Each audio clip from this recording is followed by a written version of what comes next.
Hello everyone, and peace of Christ all of you. Please invite your friends and let us have some good time together.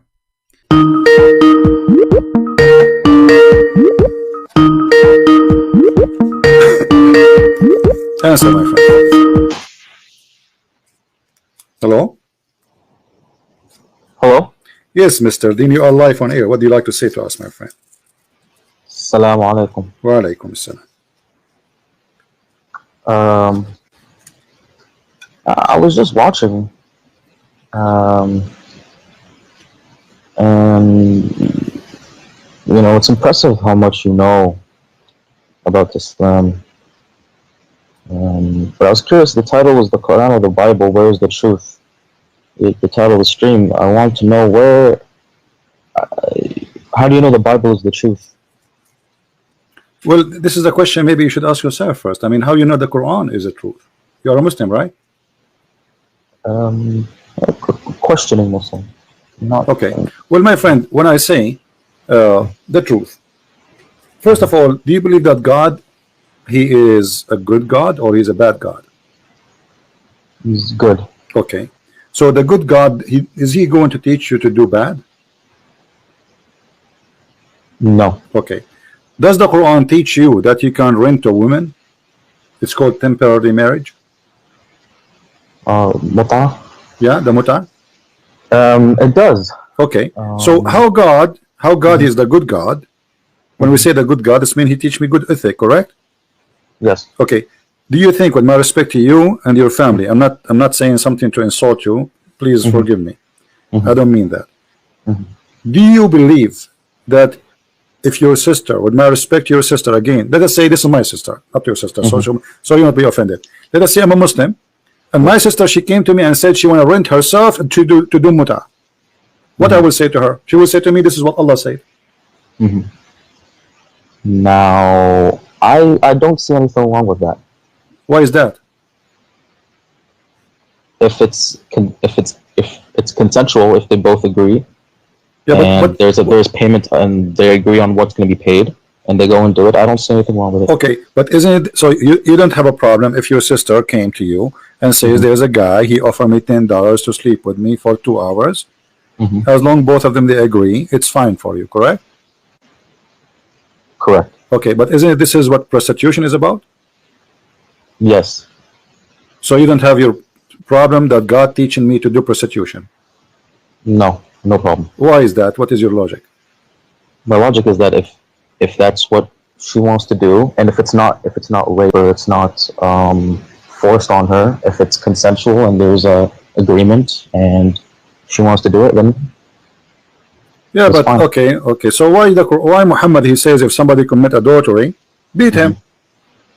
What is the difference between adultery?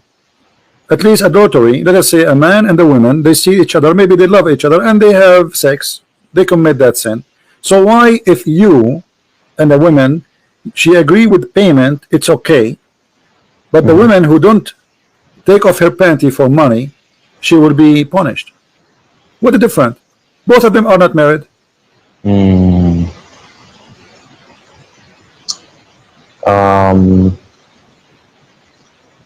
Yeah, that's a good point. Okay. Let me. I'm not going to choose for you bad points about Islam, but obviously this is not an ethical, because if we spread prostitution, then even married men, they will practice that. So why we get married? If I'm going to sleep around with women, additional to my wife, any woman she offer himself, I go in the elevator, a woman she says, take me for $5, I do it. Okay. So what kind of society we will have? Right? You're right. Yeah. Okay. Now, if I am a person, what Allah is expecting from me and what I am expecting from Allah, can you help me in that? What Allah expects from you to do, and what you expect Allah to do for you?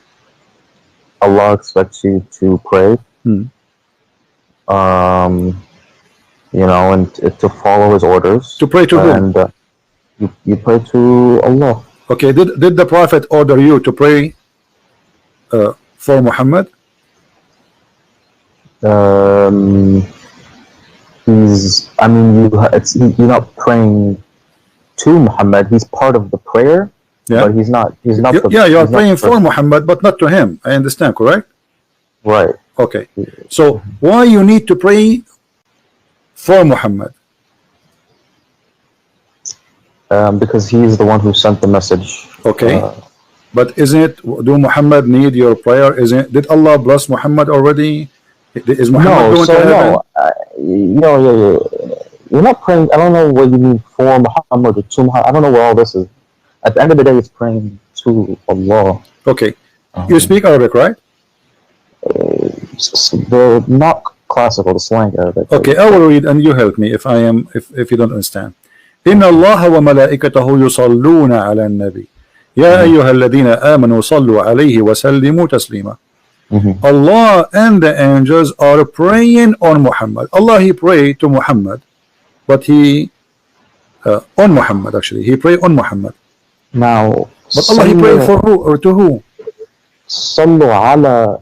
When you say sallu ala, yeah, it's not really, that's not prayer in the sense of, you know. What is this? إقام الصلاة أن الله وملائكته يصلون على النبي يا أيها الذين آمنوا صلوا عليه وسلموا. Yeah, يصلون على. That's the importance. When you say يصلون على, it's more blessings on. Not okay, but hold on. Actual. Hold on. If this is a blessing, why we are using the word yusalli? You speak Arabic. The word yusalli is salat. The word blessing is barakah. I mean, Arabic language is very rich. It's very easy to choose words. So when I say salah is salah. When I say barakah is barakah. And when you say yusalluna ala, you can also. Okay, I will go with you. So according to your what you said, that Allah and the angels are doing a blessing on Muhammad.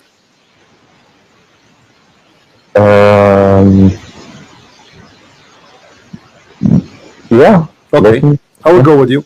So if Allah already blessed Muhammad, what the angels can do more? Where is the blessing coming from? Is the blessing coming from the angels, from me, from you, or from God? The blessings, I mean, at the end of the day, if Allah wants the blessings, they'll happen. That's it. So if Allah blessed Muhammad already, why I need the angels and the believers to bless me? Allah, he blessed me, I'm blessed, that's it. The rest, they are just numbers, they mean nothing.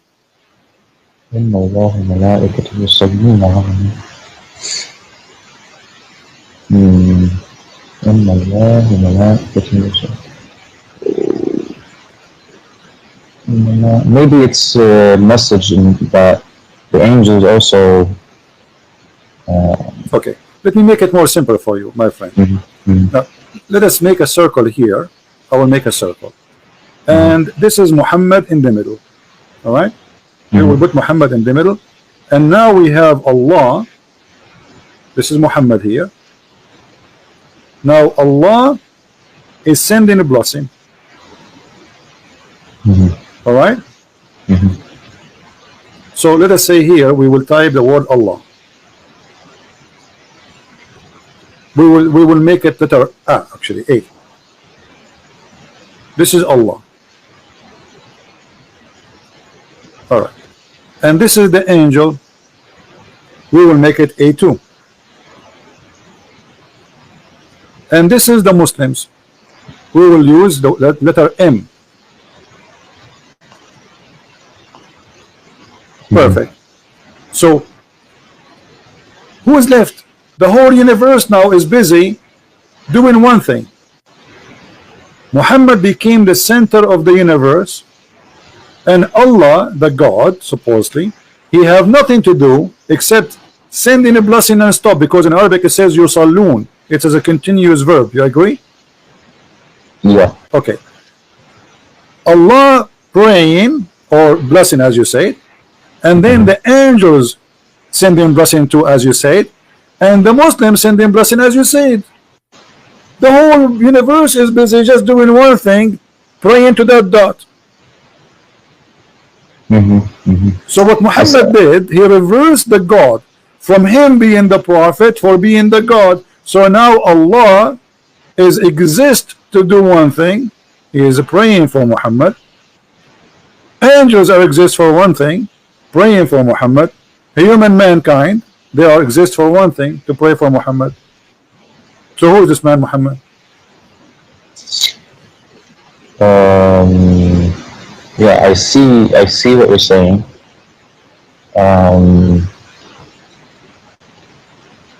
Now, yeah, it seems like, now what is, okay, so obviously I don't, there's some confusion. What, do you know what the tafsir says for this, or My friend, doesn't matter. maybe It you could, says, as you said, you know, Allah, He pray on the Prophet, and etc., and He sent his contribution for him, and he glorify him, you know, etc.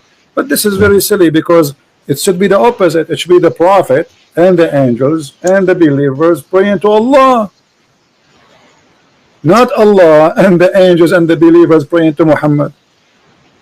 yeah, Okay, yeah, makes sense. okay. Let us. I will show you one more thing, Okay. but it has a connection with this what we showed you now. Mhm. If you have a fight and you have two wives, who's going to help you in the fight? How many people you need to take your side?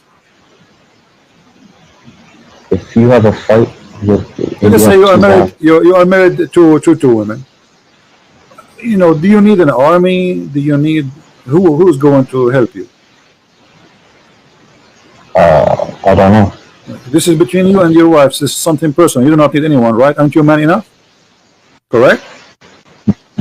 I'm not married, no. I'm not saying that. I'm saying, isn't it the man Okay. is enough to? Isn't it the Quran chapter 4 verse 34? It says, "الرجال قوامون على النساء."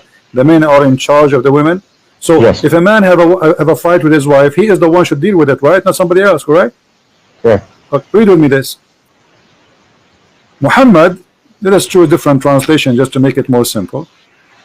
Because this guy, he add too much spice. Here we go. Muhammad, he have a fight with two of his wives, Hafsa and Hafsa and Zainab, I think.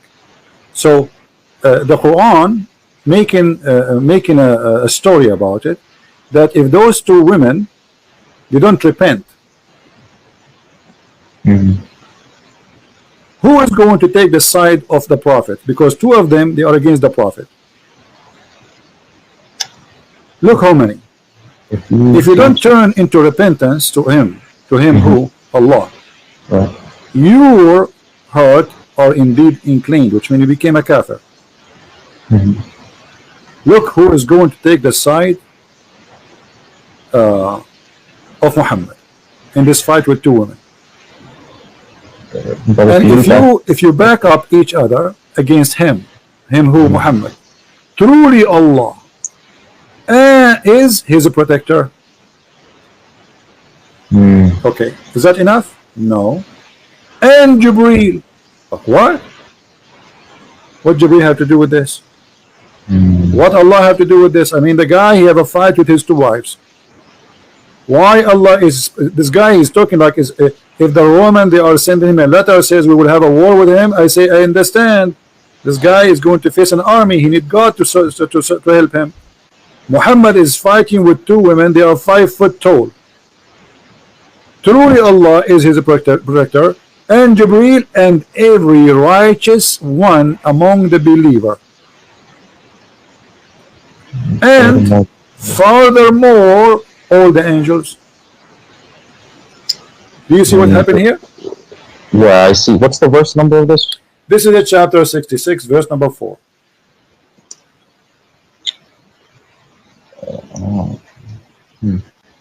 Okay. Yeah, so, I see. Okay. So what happened here, my friend? Listen with me carefully. The same as what happened before. We have Muhammad. We will make another circle. And we have Muhammad in the middle. Muhammad now needs protection from two women. So who is involved with this fight? Muhammad, he got the following names. Jibreel.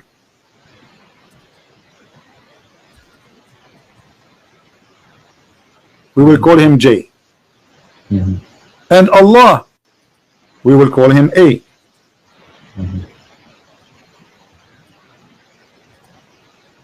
And Muslims, we will call them M. and all the angels in the world. Who's left? Yeah.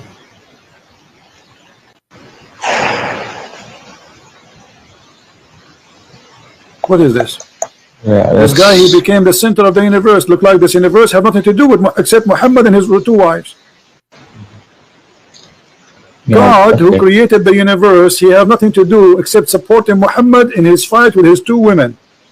Not only that, and Jibreel, he will come in a special mission. He will take side with Jibreel. I'm with you. You know, Jibreel, please protect me from those two women. Jibreel have 600 wings. Extremely huge angel according to Muhammad, to the point he covered the horizon. Is that enough? No. And every single believer, Al-Qaeda, ISIS, Mujahideen from everywhere, Pakistan, Indonesia, you name it. And not enough. And furthermore, all the angels. All of this to support a guy in his fight with two women. Yeah. Maybe.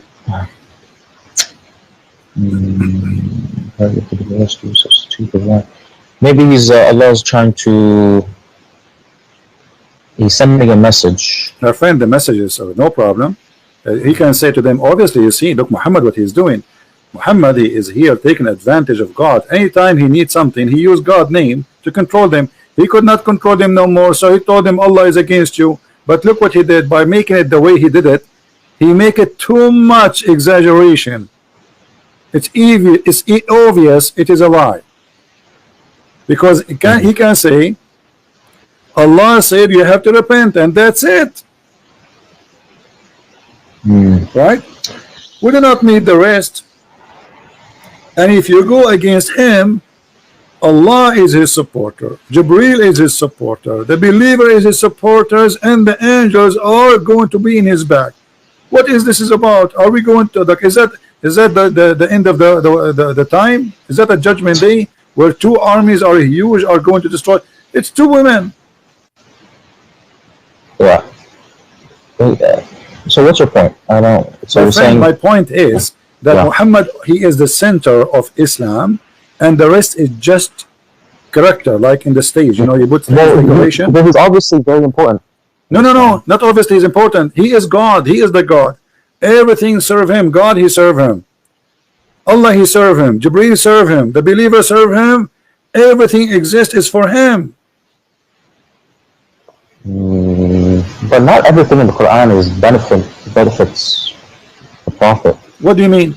Did Muhammad, he make verses saying any Muslim woman, she can give herself to the Prophet so he can do boom boom with her? I don't. That's in the Quran or the Hadith? Yeah, this is in the Quran. Chapter 33, verse number 50. Any woman, she offer herself to the Prophet, and this is only a privilege to thee. Why Allah will make a special privilege for boom boom privilege? Muhammad already have 13 wives, thousands of sex slaves. Why he need to say that Allah said to me, it is lawful for you the following women. Look how many counting he is. I mean, this, you get dizzy. Oh Prophet, we made lawful for you the wives. Well, thank you for telling me. I'm sleeping with them since the last century. I mean, this is silly actually to say to me that. Imagine I'm sleeping with those women since the last century, and now you say to me, I made it lawful for you, your wives. They are already his wives. What are you talking about? Don't you think it's too late? And whom has paid their door, and them who your right hand possess, which means the slaves you own. Anyone you slave you own, you can jump on her. And the prisoner of war, and whom Allah assigned to thee. It's Allah assigned to you. This is a sign of Allah to take off their panty. And the daughter of your uncle, and the daughter of the partner uncle, and the daughter of your auntie, and the daughter of the and the daughter of the daughter, and any believing woman, she offer herself to the Prophet. And look what they say in Arabic, in English here. And any believing woman who dictate her soul. I thought people dictate their soul to God. Wait, where does it say? Which one for you? Where's the soul? What? It says there in English. Oh, Okay, so okay, now. Dedicates her soul to the Prophet. The Prophet wishes to God who is them to read, not for the believers. It's a privilege only. This is all is a privilege only to Muhammad. So do you see how he used God so he can make his own privilege, and most of them they are about sex and money?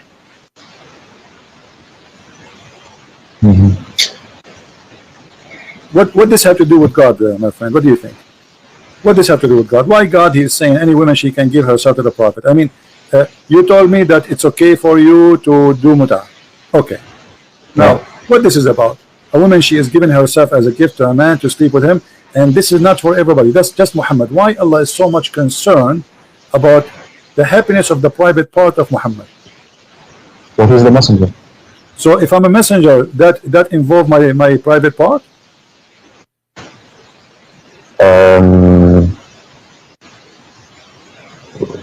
So now if I am a messenger, I just say I'm Muhammad now, and there's like a million women watching me. I say, hey women, send me a message who want to sleep with me, who want to give herself to me. My name is Muhammad. Is that what you're saying? So because I'm a messenger, I can sleep with all those women. What does that mean? What does this have to do with God? Is Muhammad is a servant of God, or is he a servant? He's a private part.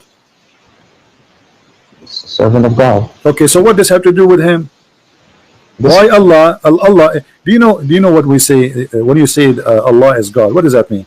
Imagine all those galaxies. You know how huge, massive the universe is. So imagine we are not even a dust, and the God who created all of this, he is writing a verse about women taking off her panty to Muhammad. Don't you find that this is something very fishy? I do, yeah, but in the same way, I find it like if you talk about the Bible and you start talking about how God cares that we, mix fabrics, or we care like these little things. It's the same thing with all any of the books you're talking about. The Bible has some stuff like that. No. The Bible does not have a stuff like that. Let me explain to you what you're talking about. Don't eat whatever. Don't eat. This is the law of surviving. This is not the law which is God gave to Moses. God gave Moses the 10 Commandments, and then Moses, he is the leader of his nation. So in order to survive, he gave them orders to follow. He's a king and he is a prophet in the same time. So don't get too close to the camp if you want to do poo-poo. But this has nothing to do with God. This is about hygiene and how to preserve yourself. Because you do. I think I lost him. So when Moses he gave those command, it was to preserve his nation from being sick and ill and etc. But this is not God that's talking about those things. So here we have a prophet who is subjugated. And okay, why Moses did not make a verse says any woman she want to give herself to Moses? Here we go. Moses is a prophet.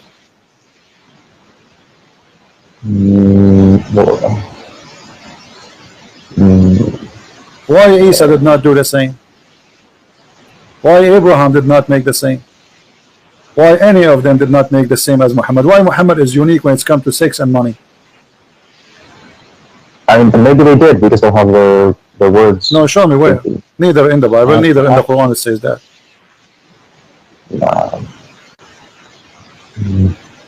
The only story in the Quran showing it's about David, and David in the Bible is condemned by God. David in the Bible accused David to be a criminal. His hand is full of blood. While in the Quran, the story is there is amazing. So why this man is subjugating God for his benefit?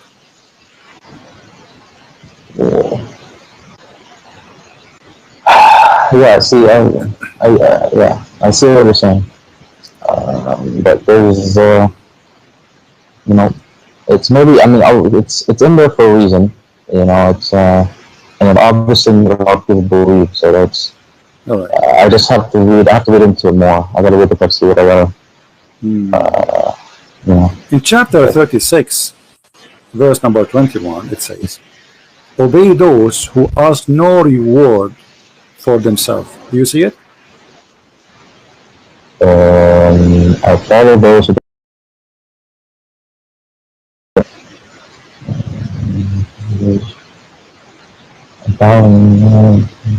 Yeah, I see it. Yeah. Okay, so we should not follow Muhammad then. All of Tons those of who do verses not in the ask. Quran about money. Muhammad, he take the best of the booty. Safiyul Maghnam. Muhammad, he take the fifth of the booty, the best of the women. Muhammad, he made himself above all mankind. Any woman she can offer herself. Muhammad, he can marry a woman without even paying her, which means without even marriage. He just take her to bed. So the Quran itself contradicting the Quran. The Quran says, and by the way, those verses is about the disciple of Jesus. This is a chapter 36, verse number 21. Three messengers were sent by Isa, supposedly the Messiah, and one of them is Paul, and the second is John, and the third is Peter. So those three, they said to those who they are speaking to them, obey those who ask no reward of you for themselves. So this is the guideline. If somebody is decent, he will not ask for a reward for his own benefit. Do you agree with this logic? This is a good ethic, right? Yeah. Okay, so why Muhammad is not following this ethic? Word. So what you mean? He never. What would he ask for money? My friend, the Quran says that the fifth of the booty is for Muhammad. Al khumsu lillahi wa rasulih. You never heard of that before? Oh no, yeah, I have. Okay, you haven't or you have? I have. Okay, so the fifth of the booty and the best of the best of the booty and verses about any woman she want to give herself to the Prophet. So why Muhammad is not following the guideline? Did you hear me? Hello?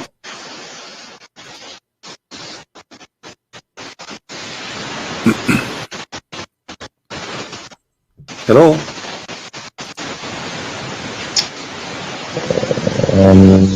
Yeah, you're cutting out a little bit. All right. This is chapter 8, verse number 41. It says that Allah, he says, hello?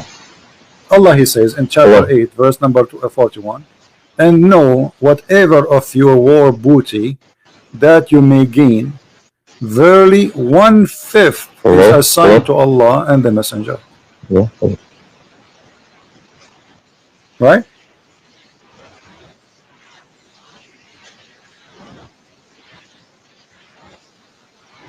And this is a theft anyway. Yeah. So right? So how we can make two verses work? One saying that to follow, yeah, he have a bad connection. You can't tell. Maybe he's in the Middle East or something like that. So obey those who ask no reward for you. Right? And this is what even Paul he was saying. Like they accuse him of lying. He says, if my lies is to glorify God, what lie I am doing, right? I'm not asking for any reward from myself. This is from the Bible actually. Muhammad is copying it. If we go to the interpretation, we will find that this is about Paul and Peter and John. So ask not or follow not those who ask you for reward. But Muhammad did not follow this verse. Muhammad did the opposite. No, he's an Arab. He's not an Indian. How is an Arab Indian? You're funny.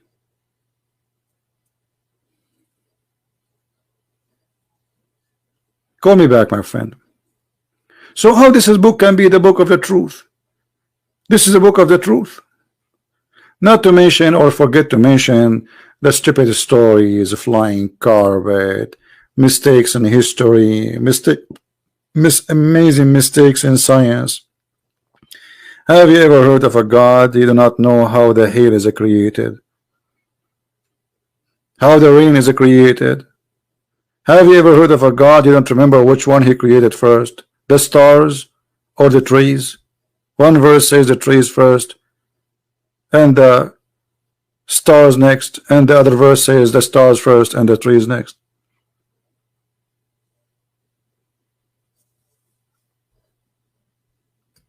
Yeah, I think this guy he will leave Islam soon. Let us call him back.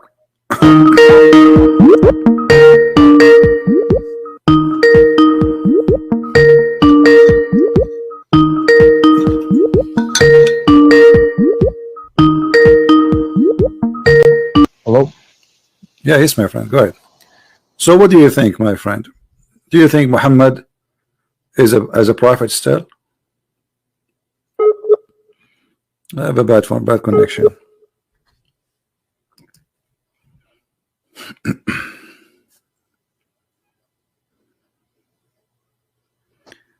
David, one more time you say that, I will go to block you. We are serious. We are not joking around now. Do you hear me, my friend? No, Mr. I don't. Dean? You have a bad connection.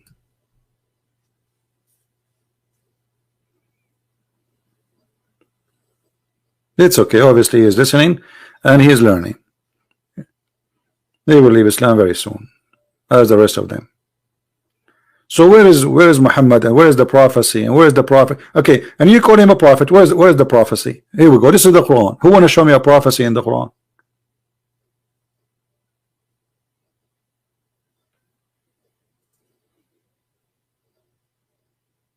Who is a Muslim want to show me a prophecy in this book?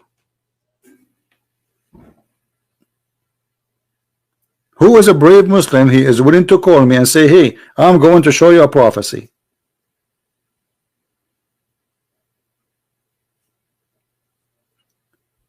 Do you remember the chapter? It's called the chapter of the Kafirun, which the Muslims always recite for us. In Arabic, the name of Jesus, there's no Arabic name for Jesus. It is Yeshua, which is the same as Yeshua. This is the Hebrew name. There's no name in Arabic. If you go to a chapter of Al-Kafirun, this chapter alone is enough, and the Muslims always they mention to us this chapter, Al-Kafirun. They are so excited to say it to us. Look what is this. O you kuffar, I worship not that you worship, but those people, they worship Allah already. Those pagans, they worship Allah. So what do you mean you don't worship what I worship? Number one, stupid mistake. Nor I worship, you worship what I worship, but they worship Allah and he worship Allah. And I will not worship that which you worship. And look here what he said, nor you will worship that which I worship. And you know, anyone knows why this is a disaster? This verse alone? Who knows why this is a disaster? Who remember why? Let us see how many of you is doing his homework. Why this verse is a disaster? Big disaster.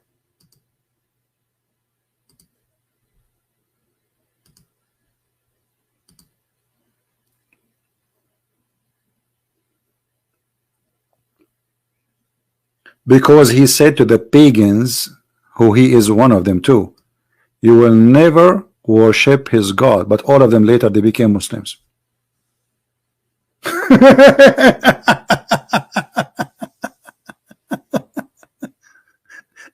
You see how you say to them, and you will never worship what I worship.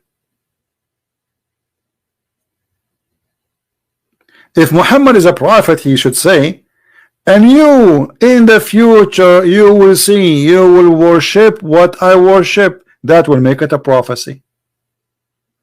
But Muhammad, he said, and you will worship ولا أنتم عابدون ما أعبد.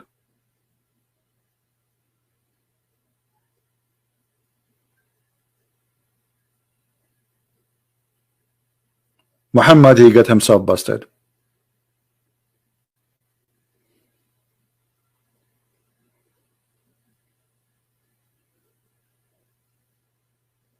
What do you mean repeat again? Muhammad saying that the Arab who they are not rejecting Islam, they will not worship what he worship. But later those who he said that to them, all of them they became Muslims. So this was a false prophecy from a false prophet. And supposedly the one is talking here is Allah. So there's no way Allah is God, yet he do not know that those people in the future they will become Muslims.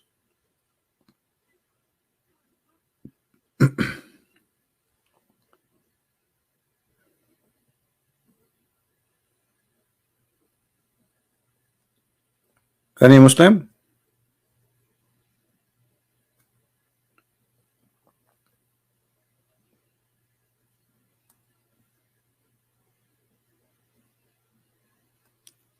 So those Muslims who come to us, let us summarize again what we learned today from the beginning. What we learned today? We learned that when a Muslim he come to you and he come and he say the Bible is corrupted, don't defend. Don't start quoting verses from the Bible. Yes, Dean. Assalamu alaikum. Wa alaikum assalam. Can you hear me? I hear you. Okay. Yeah. So, my friend, what do you think about Muhammad? Do you think he's a prophet? Now he could still be a prophet. I mean, what you showed me, it's possible that Allah just gave him special rules, which is not. Okay. What make a prophet a prophet? What makes a prophet a prophet? Prophecies. But like what? Give me a prophecy. Well, we have the Quran in front of us. If there's any prophecy in the Quran to make Muhammad a prophet? Do you see the verses we are showing on the screen? The Kafirun? Yeah, I see him. Okay. If you go and read the interpretation, you will see that those people who Muhammad he said that verse to them, all of them they became Muslims later. So this is a false prophecy. How he said to them, nor you will worship that which I worship, and later all of them became Muslims. Nor will you worship, now will not worship that which you have been wont to worship, nor will you worship that which. So he's saying, you won't worship which I worship, and then maybe become fake Muslims so they don't get killed. If I say to you, you will never become a Christian, and then after 2 months, and I claim to be a prophet, and then after 2 months you became a Christian, that's mean I'm a false prophet.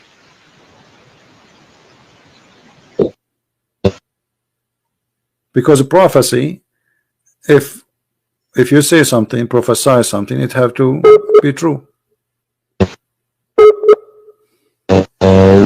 Yeah, but this is a false prophecy.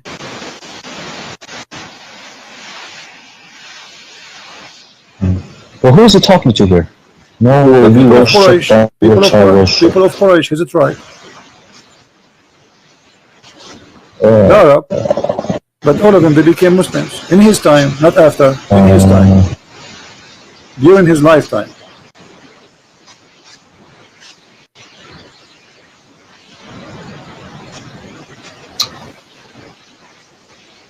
Okay, what the prophecy Muhammad he gave in the Quran? They will become fake. Do you remember Muslims, anything? they won't get killed. Forget about this one. Do you remember anything Muhammad he said became a prophecy, come to be true in the Quran?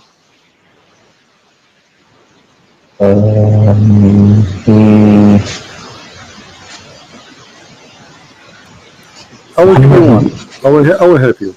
Okay. Have you ever heard the Muslim saying that Muhammad he prophesied that the woman after they lost they will win? He said, he said that the Romans were defeated, or the world were defeated. Okay, this is chapter 30. The Romans have been defeated in the close by land, and after a few years they will defeat. They will be victorious. In Arabic it says بضع سنين. في بضع سنين. The word bada is between 3 to 10. Based on the history, that will be wrong, because it took many years after that, more than 16 to 17 years for the Roman to accomplish. However, the hadith says, and this is what the Muslim they say to us, remember it's not me. The hadith says that Muhammad he said that verse after the Roman became victorious.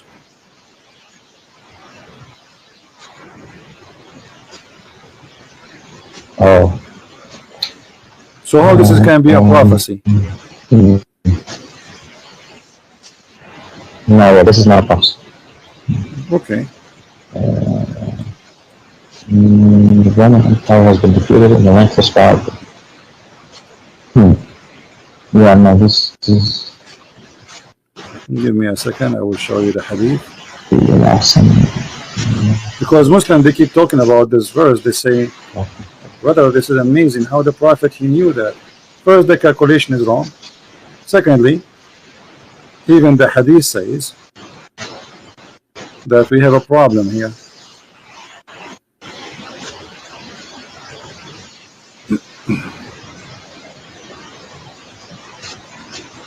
One second.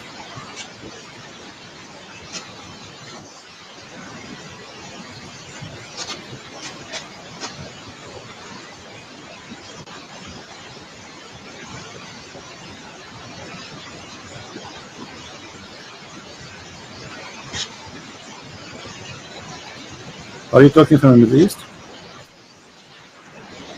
No, I'm in the US. Why you have a very bad connection? I don't know. All right. Let us see. I'm just trying to find you the hadith.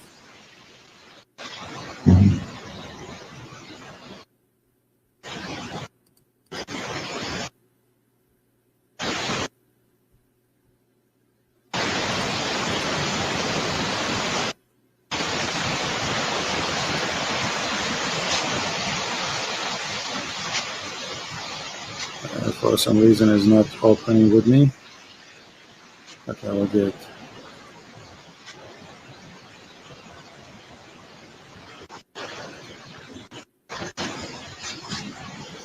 Just to show you how Muslims, they say things, it doesn't make sense, and it's not even honest when they say it. Or maybe some of them, they say it without knowledge, you know. Many Muslims, they speak without knowledge. All right, here we go. We found it finally, thank God.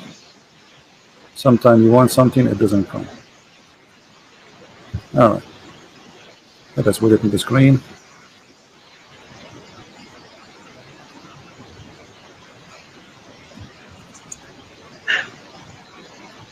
All right.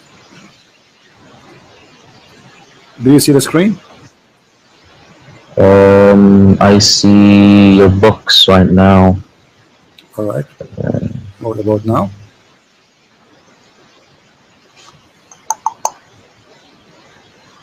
Nope, I still see your books.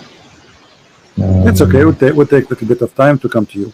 It says here that in the day of Badr, the Roman had victory over the Persian. So the believers were pleased with that. Then the following verse was revealed. So the claim that this was a prophecy, Muhammad, he said that verse before it was a lie. Yeah. Okay, I still, can you give me which hadith it is? I want to read it. This is Jami' al-Tirmidhi and it is Sahih. It's Sahih? Yeah. Oh, here.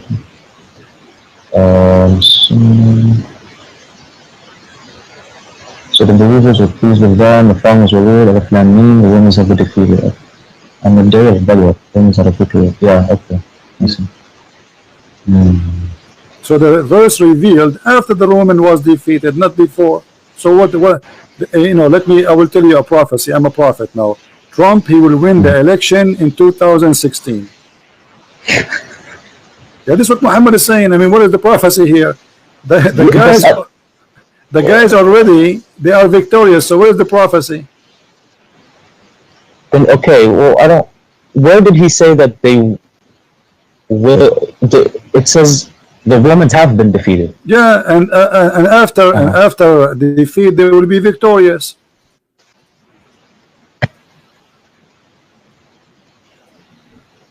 Oh, okay. He said that we were happy with the victory. Okay.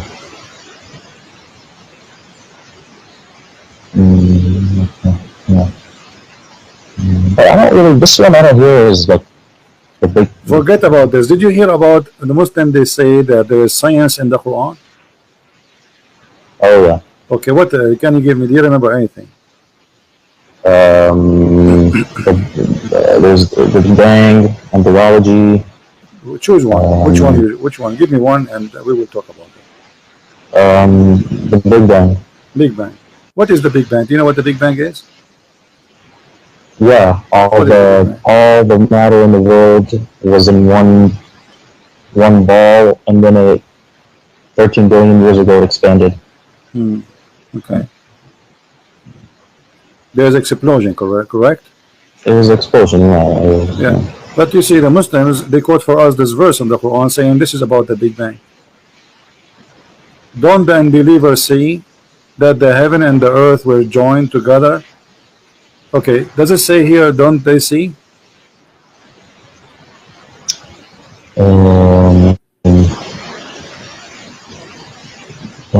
You have to give me, what's the verse? What's the verse number? Chapter 21, verse number 30.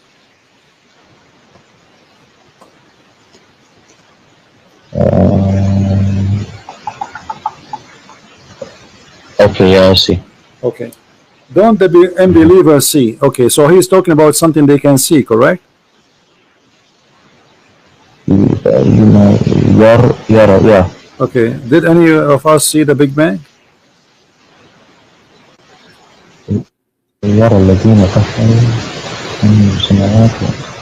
No, but yara. Alam yara. Didn't they see? Didn't they see? Correct? Didn't they see? أولم يرى الذين كفروا أن السماوات والأرض كانتا رتقا ففتقناهما. So didn't you see? So Allah is speaking about something He can see, not something happened in the past. You know, I mean, something can witness for it now. I mean, at least we can see how it is now. So what the Quran is speaking about, that the earth and the heaven, they used to be together, and Allah, He lift up the sky.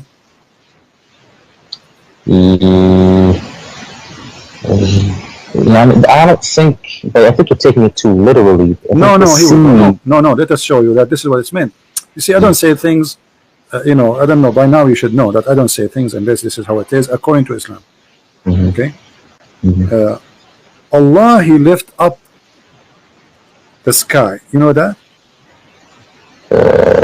I mean, I see it. It says, well, no, it doesn't say yeah, this is a different verse. Chapter 13, verse number 2. It says, Allah is He who raised the heaven without pillars that you can see.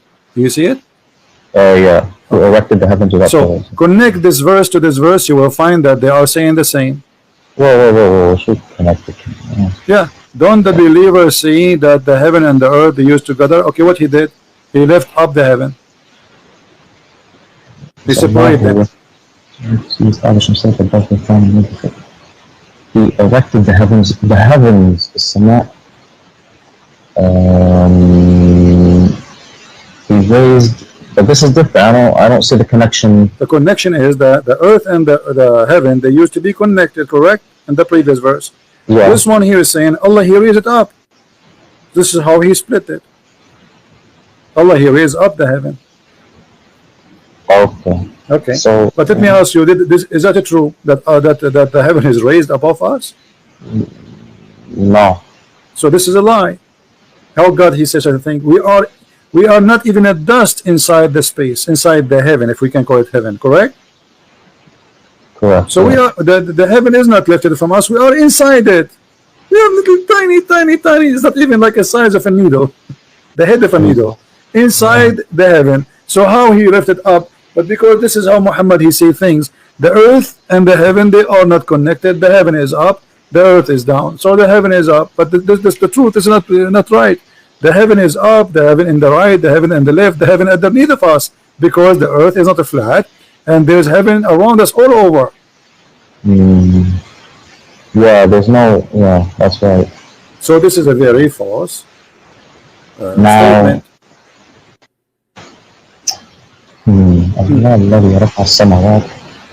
Yeah, so that's it's. I think you're taking this too literally. My friend, I am not the one. You see, you have to read the interpretation of the Muslims. Okay, look at this. Allah, He is the one الذي مد الأرض. مد. What the word مد mean? يعني مادة she spread it, she expanded Okay, it. but this is mean it's flat, correct? In Arabic, we say the madda is the carpet. Yeah. Okay, so he made the earth a carpet, and then he placed in the top of the earth mountains. Does it say that? Yeah. But is it true that mountains are something placed in the top of the earth, or the mountains are coming from the magma? Well, they come from the tectonic plates pushing against each other. Well, there's two ways. Either it's a volcano, which is the magma, or it is the tectonic plates because of a pressure between them. This is correct. But which mean in both ways, it's not it's coming from inside the earth, not something we place in the top of the earth, correct? Correct, yeah. Okay, so the Quran here is giving false prophecy. Muhammad prophesying how God he made the earth, he placed mountains firm in the top of the earth. I don't, but he's not saying that's because it looks that way. It's not literally. No, my friend, this is literally. It's about how God is speaking about mountains, how He created them. This is not. It's not up to you. And you can read the Muslim interpretation. This is not my interpretation. You can read Ibn Kathir. You can read Al-Qurtubi. Okay. You see, I will take advantage of one thing. That's because you know Arabic. You know the hail, right? Al-Barad. Hail. Yes. Yeah. Okay. How the hail is created? It's cold air. I don't know exactly. So you don't believe that hail is something God he break from mountains in heaven? Break from mountains in heaven? I mean, no. Okay. So read with me, because you keep saying to me you are taking it literally. Read with me. Give me that. Here we go. ألم ترى أن الله يزجي سحابا ثم يؤلف بينه ثم يجعله ركاما فراق ودقا يخرج من بينها. Then he says وينزل من السماء من جبال فيها من برد فيصيب به من يشاء. Allah is talking how he make the rain, and now he's talking how he make the ice. Okay, where the ice is coming from? You speak Arabic? Yeah. Okay. He sent the hail from mountains in it, because he keeps saying to me you are taking it literally. Okay, let me show you what the Islamic scholar says. Whatever the Muslim scholar they say, I will take it, no problem. Here we go. Just to show you this is what it's meant. That's not me saying this and saying that. So if we go to the Quran interpretation, which is made by the Muslims, not by me, we will find the following. Let us see what it says.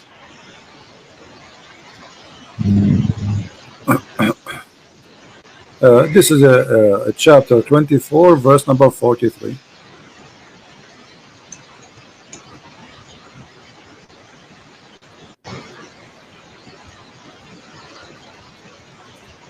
And we will show it interpretation according to Islamic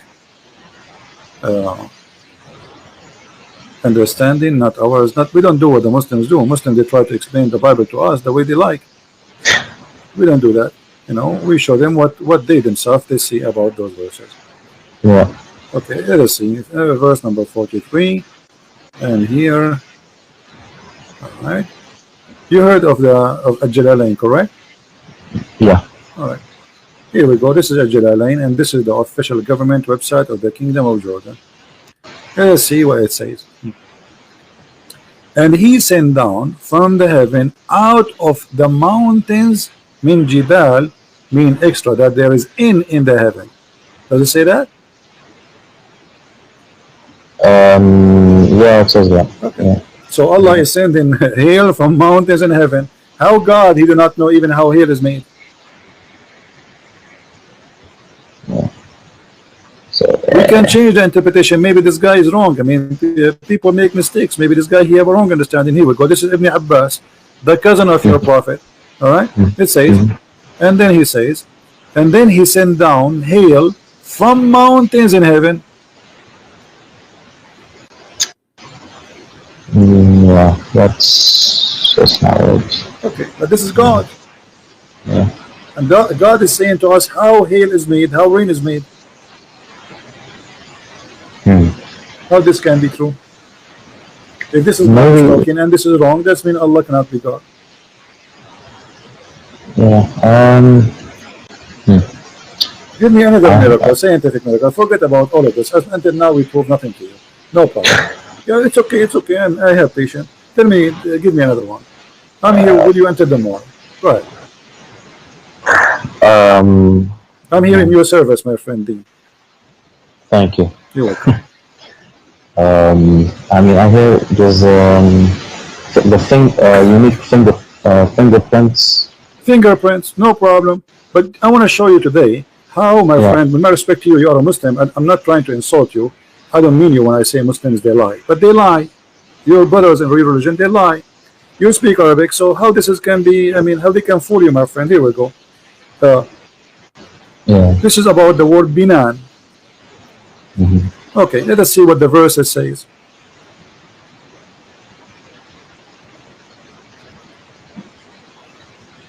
Chapter 75, verse number 4.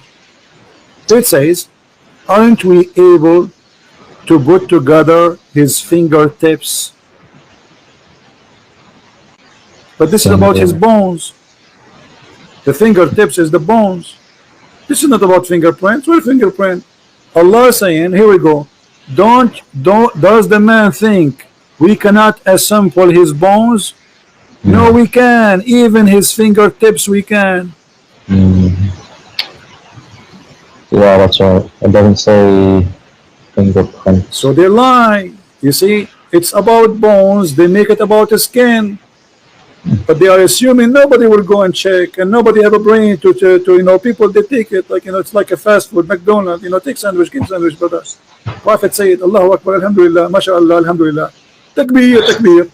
Yeah, this is the comedy we see. Nobody wanna use his brain for a second.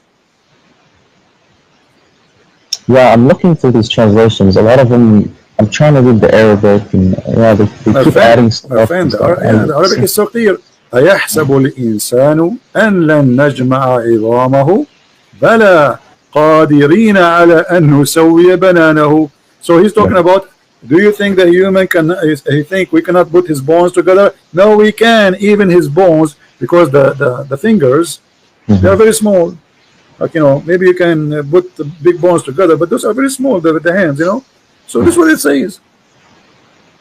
And look how they fabricate just to make it look like as a science. So the verse is speaking about, and not only that, we can go to the interpretation. Let us go to the interpretation, because maybe Christian Prince, he got it wrong. Maybe you get it wrong too. You know, let us see if there's a fingerprint here. Chapter 75, verse number 4. I mean, those who make those claims, they are official liars. They are liars with certificate of PhD. They have no shame. Here we go. This is Tafsir Ibn Abbas. Is it about bones? Yeah, it seems like it. So why they lie? I don't know. See, I hear this stuff from just my parents and. Okay, my friend Dean, forget about this one, man. Maybe we can find something else. Give me one other one. Give me, hit me. I will stay with you until the coming year, and I guarantee you, every one you give me is going to be busted, and everybody, and including you, you will laugh with me at it. I'm laughing with you now. Yeah. I don't know. There's so much. The embryology. That's the wonderful. The embryo. What is that? Which verse do you know? There's many verses. Let me help you. Maybe you are talking about this one where it says alaqa, the one about the alaqa. Is that the one? Yeah, it's okay, but this is a hilarious verse. Thank you for mentioning. Now, me and you now we will have heart attack from laughing. Read with me carefully. Yeah, read with me carefully. This is the Quran, and this is what the Muslim translation is, not my translation. It says, then we made the nutfa. What is a nutfa, Dean? The nutfa is the nutfa is the sperm. That's wonderful. We made the nutfa into a congealed blood, alaqa, a thick of a congealed blood. Okay, do you agree with that, Dean? Have you ever heard of a scientist says that the baby is made from nutfa, and the nutfa will become a baby, and that how it happened. The sperm became blood, and then the blood became a lump, and then the lump became a flesh or bones. What is that? In which science is that? Where we can find this science? The sperm of the man go to the women and fertilize the egg. The one will grow is the egg. It's not the nutfa, correct? Well, yeah, there's the egg. Yeah. Yeah, the egg will become the one cell. It's a big cell. The cell became two. The two became three, etc. You know, so it's not the sperm will become what this guy is talking about. He's saying that the sperm of the man will become a congealed dead blood. Nah, yeah. But it's not wrong. It's wrong, my friend, because the sperm does not transform to be anything to do with the baby. The sperm activate the egg and deliver the DNA message, and that's it. It dissolves. According to the Quran, what is the first stage? At the first stage, you are a sperm, correct? Then you became a blood. Go and check from now until the coming year and find me who is the scientist who will say that the first stage is a blood.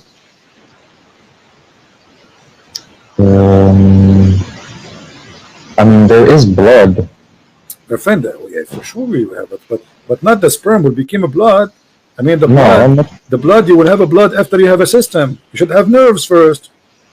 Oh yeah. You know, so you have to have. I mean, you have to have veins. So, like when we have a blood, we have a supply. The blood is a supply, correct? And that is something will provide us with food and oxygen, correct? Correct. Yeah. Okay, but here in this stage, there's no need for food. I mean, the food is provided in different way from the womb of the woman. The egg is connected, even after you are born, still you are connected to the mother, right? Right. So here he's saying that the sperm became a congealed blood. Let me show you another verse. Okay. Do women have a sperm? Do women have no? Okay. Chapter 86, verse number 6 and 7 says that there's a gushing fluid, sexual fluid, coming from the backbone of the man and the ribs of the women. Where do you think the sperm of the man is coming from? Sperm from the man? It's coming from the testicles. Well, you are very close, but let us go here. According to the Quran, no. The sperm of the man is coming from the backbone, and women have a sperm, and it's coming from her ribs. Yeah, I mean, no. I don't see women here. Where do you see men? Women? No, the word taraib in Arabic is the location of the necklace of the women. It is a word that has to do with the ribs of the women, and specifically the location of the women necklace. This is what taraib means. موقع القلادة.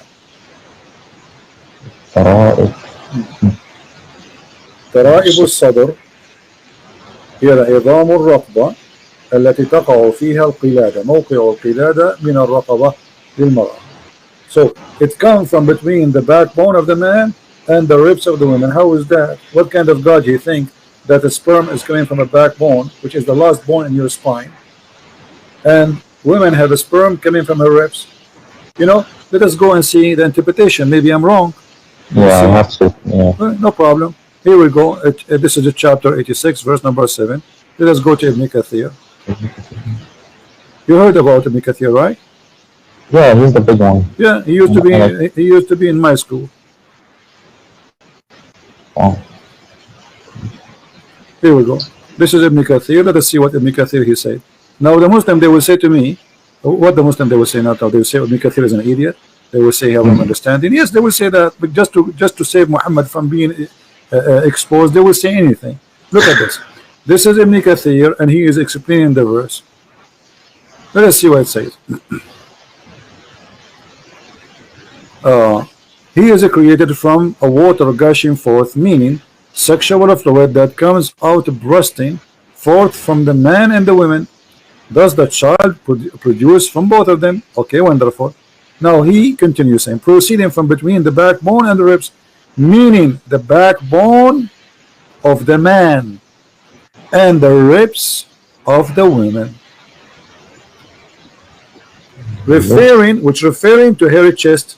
And here the translation is not accurate. It's not hairy chest, it is the location of the necklace. What do you think? Do you agree that women, she have a sexual fluid which make the baby, and it's coming from her location of the necklace of the chest? She has, I mean, yes, she has a part in the, it's not the right location, no, it's not from the necklace. The woman have a sperm, my friend? No, no sperm, no. Yeah, but this is what it says. It says the baby, it says gushing fluid. It's a gushing forth liquid. It's a fluid. Do you see it? Yeah, it's a sexual fluid. So this is cannot be the egg, because the egg is not sexual fluid. It's not even a fluid. All right? Right, yeah. Yeah, and not only that, Muhammad himself, he explained that. That's why Ibn Kathir, he read for us that the Prophet said. Let us see what the Prophet said.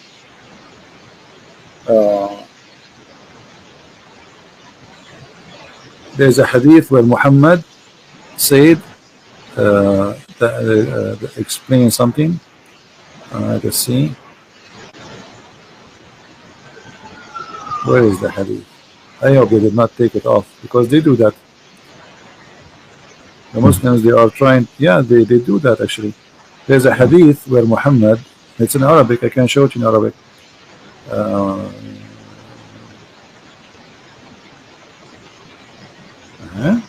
What happened to the hadith? Okay. Here we go. Actually, this is the hadith. This is the hadith from Muhammad. Proceeding from between the backbone and the ribs, the backbone of the man and the ribs of the women, and here he takes the explanation from Muhammad. The fluid is yellow and fine in texture. The child will not be born except from both of them, i.e. their sexual fluid. So what Islam teach, that the woman, she have a sexual fluid in her private part. That is a sexual fluid, which is the sperm of the woman, which is coming from the location of the necklace in her ribs. Do you agree with that? No. Okay. And do you agree that this sexual fluid, which is yellow and fine in texture, is the one who will make the baby? No. Okay. And the man have a sexual fluid which is thick and white. And this is what Muhammad, he said in the hadith. Let me show you the hadith so you don't say I'm making things up. This is the hadith of Muhammad saying the following. Where is the hadith coming from? As usual, from the box of the hadith.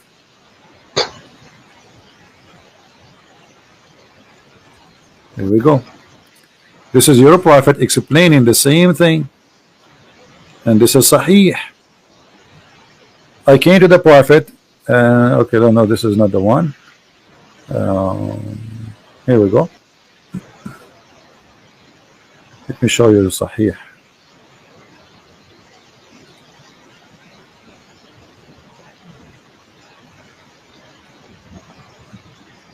Here, the hadith saying, Anas ibn Malik reported from Salim, narrated, blah blah blah blah blah blah blah blah blah. Okay, anyway, then it says, in case that the woman sees that she must take a bath, she sees what? She sees a dream. She have this charge. When a man sees sexual dream, and the woman sees sexual dream, he says, upon this, she asked him, a woman, she said to him, what I will do if I see, you know, I have orgasm. He said, upon this, he says, the wife of the prophet, he says, does really this happen? Because the wife of the prophet, she never had orgasm. So she looked like Muhammad is not doing a good job in the bedroom. Otherwise, Muhammad, he says, yes, it does happen. Otherwise, how can a child resemble her? Man discharge, i.e. sperm, is a thick and white, and the discharge of the women is thin and yellow. Do you see it? So the one resembled comes from the one who you know, his orgasm come first. In different hadith, the translation is more accurate. It says the one who comes first, he controlled the resemble the look of the baby. Here we go. This is the hadith, and this is Sahih. Read it. Yeah. The messenger of Allah said, the man water is thick and white, and the women water is thin and yellow. Which of them comes first? The child will resemble the parent. Yeah, that's that.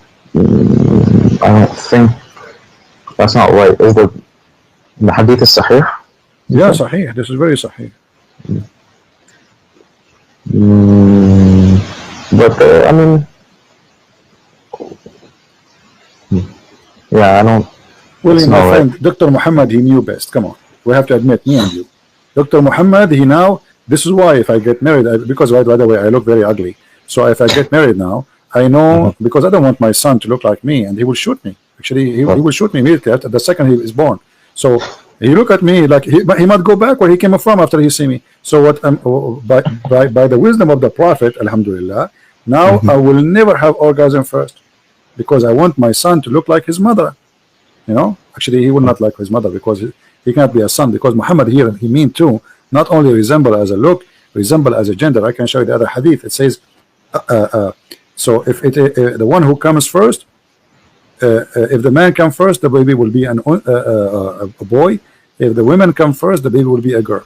So according to the Majesty Dr. Muhammad, who is getting his knowledge from Allah, the women orgasm will decide, or the man orgasm will decide what the gender of the baby and how it will look like.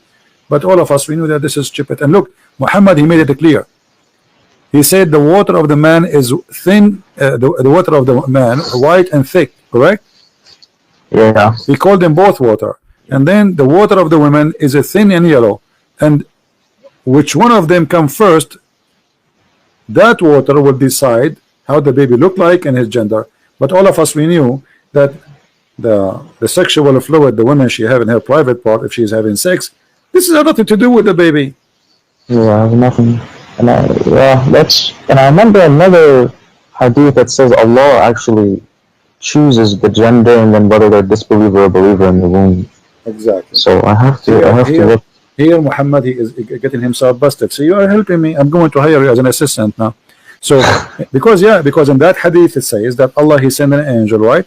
And then he write the destiny. But look, Muhammad in that hadith, you see, there's something I like about your prophet. He cannot keep his mouth shut. So look what he said. Do you know how long the sperm of the human being can live? A couple of days, maybe? 5 days. Look what Muhammad said, my friend. I mean, your prophet is amazing. Look at this. Your prophet, he said, he said, not me, remember, don't curse me. When the drop of semen remain in the womb for 40 or 50 days. Look, your prophet is very honest. Like he is not sure, like 40, 50. I don't remember what Allah told me, 50 or 40, 40 or 50.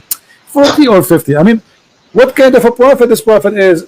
Where he got the number 40 and 50 from? And then, so you stay. And by the way, it doesn't say. Yeah, it says actually 40 or 50.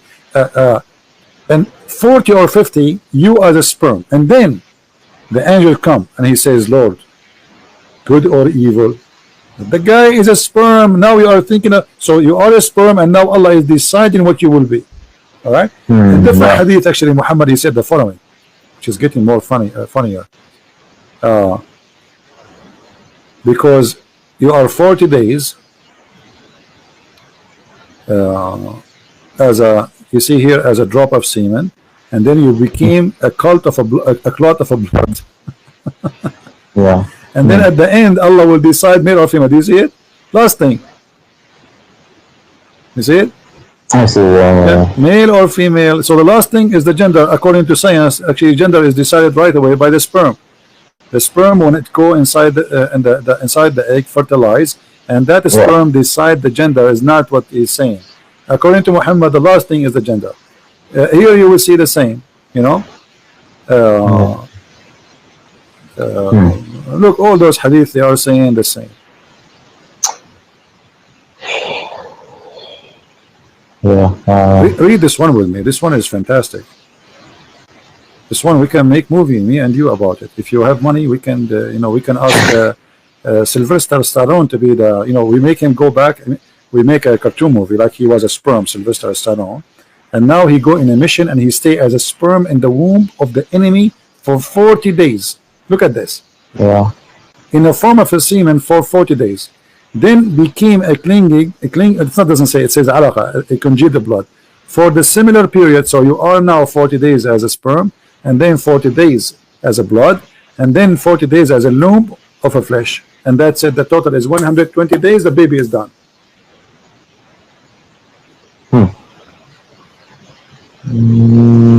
Yeah, that's 100. Yeah, no, that's not right.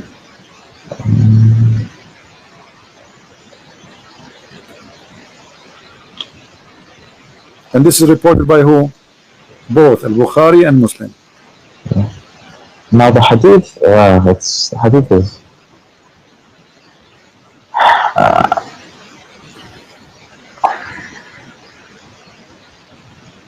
yeah, I don't like the hadith too much. You know, when the Quran, you see, I showed you the hadith to confirm what it says in the Quran, remember, right? Yeah, I know, yeah. So because I want you to say, because you said to me you are taking it literally, etc. So I'm showing you, this is what the Muslims understand it, and this is what Muhammad himself, he said. Forget about this, give me another miracle, forget about this. For that, nothing is working what I can do. Maybe, you never know, maybe this one coming one is going to work. Give me another one, just last one.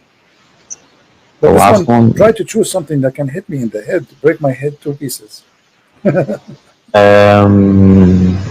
miracle, I mean,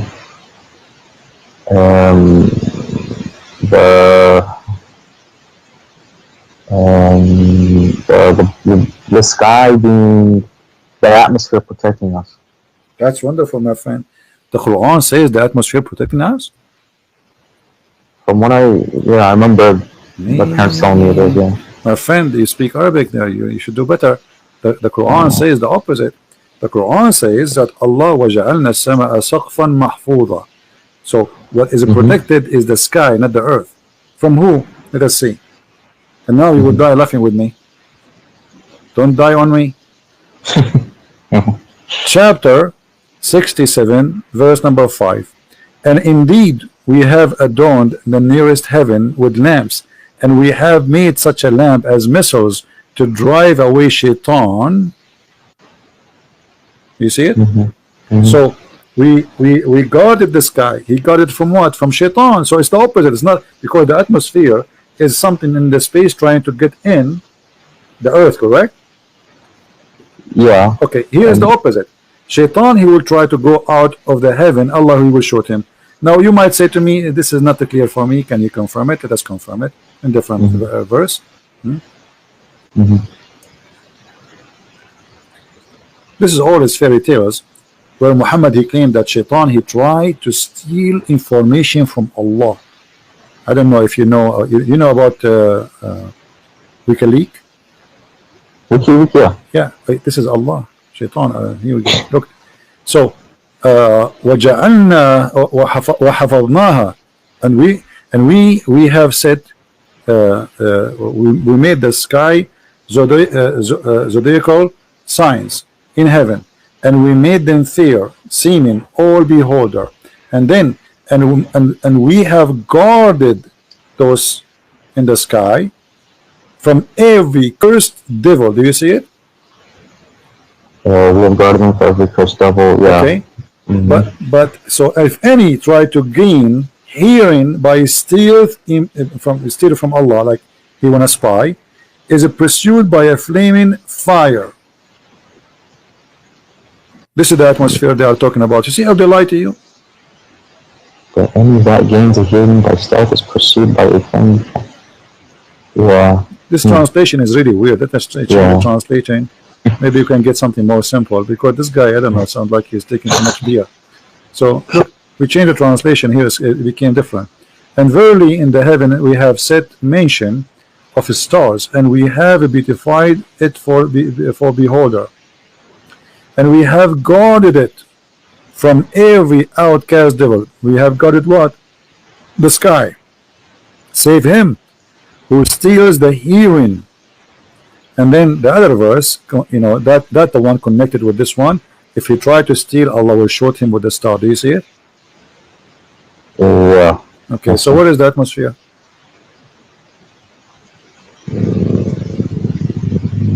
Yeah. And here there's a mistake. You see, the same verse here, they say that this is about the atmosphere, but the verse saying that the stars is located in the nearest heaven. That's mean if this is, but yeah, it says the lamps in the lowest heaven. Yeah, okay, I see. The lamps, missiles. And the shaitan, he live in the earth. So Allah, he showed shaitan by a star. Do you know how big the star? Yeah, there's no. This is all his fairy tales for kids. I mean, come on, you are smarter than this. You really believe in this? Shaitan, he will steal information from Allah. He want to spy. Allah showed him by. So Muhammad trying to explain what was those things we see in the sky. Especially he live in the desert, so he can see a lot of it every night. You know, they are living in the dark. There's no electricity. So anytime go outside, you will see the sky dark, black. You see nothing. So he look at the sky. He see those stars coming. He think those are shooting stars. He think those are really stars. And Allah shooting this the shaitan trying to spy at Allah, brother. Boing boing, like Star Wars. Yeah. Yeah, I see. Yeah. So where is the Yeah, I don't see anything. See, yani, see, the thing is, I don't look in. You know, I just kind of hear what people tell me. I don't really look into actually reading the verse, but I'll have to go back and do some more reading, really try to understand. Yani, you know your stuff, man. let me see the sky سقفا محفوظا. Allah, he made the sky like a canopy in the top of a mountain called Qaf. You know do you know Qaf? You heard of Qaf? No. Okay, did you hear about the chapter? It's called Qaf in the Quran. Oh, chapter, yeah. Qaf.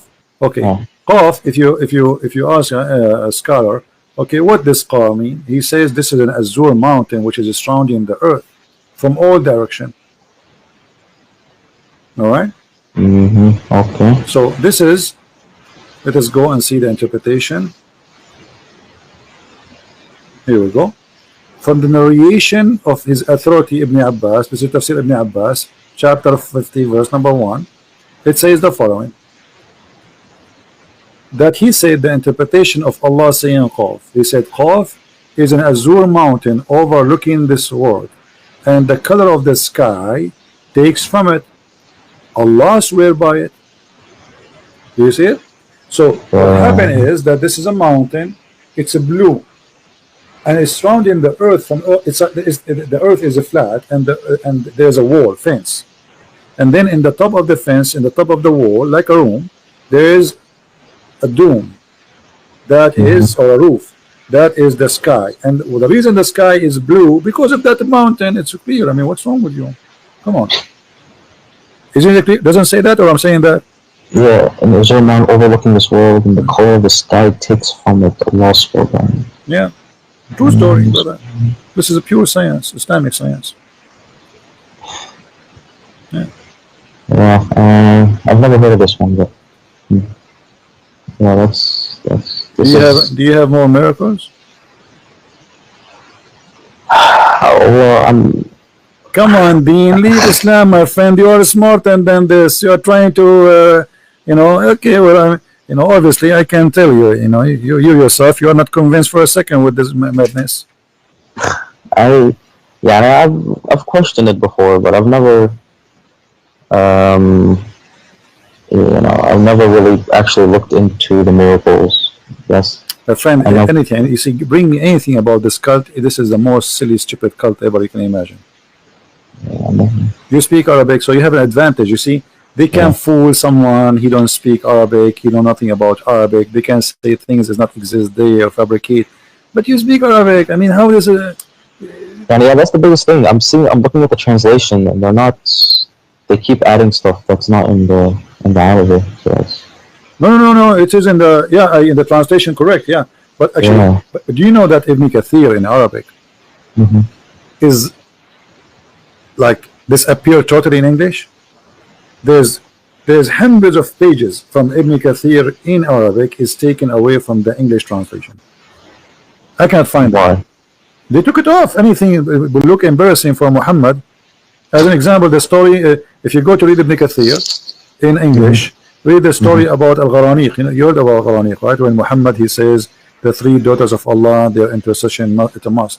So, all the story there in Ibn Kathir, what happened exactly is gone. You open Ibn Kathir in Arabic, you speak Arabic, open Ibn Kathir in Arabic, open Ibn Kathir in English website, and read, you will see it's gone. Huh. The story of him bowing down is gone, the story what he said is gone, everything is gone.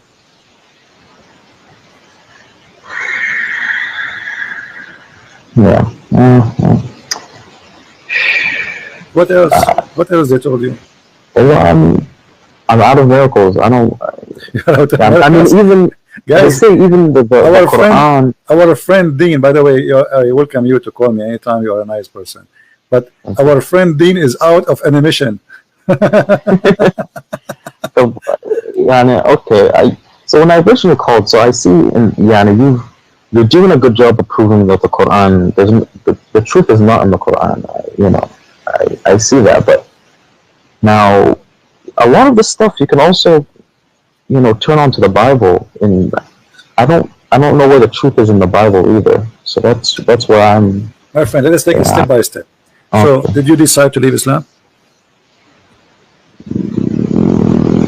No. But you just said the truth is not in the Quran. You just said that. Well, and that's what you're.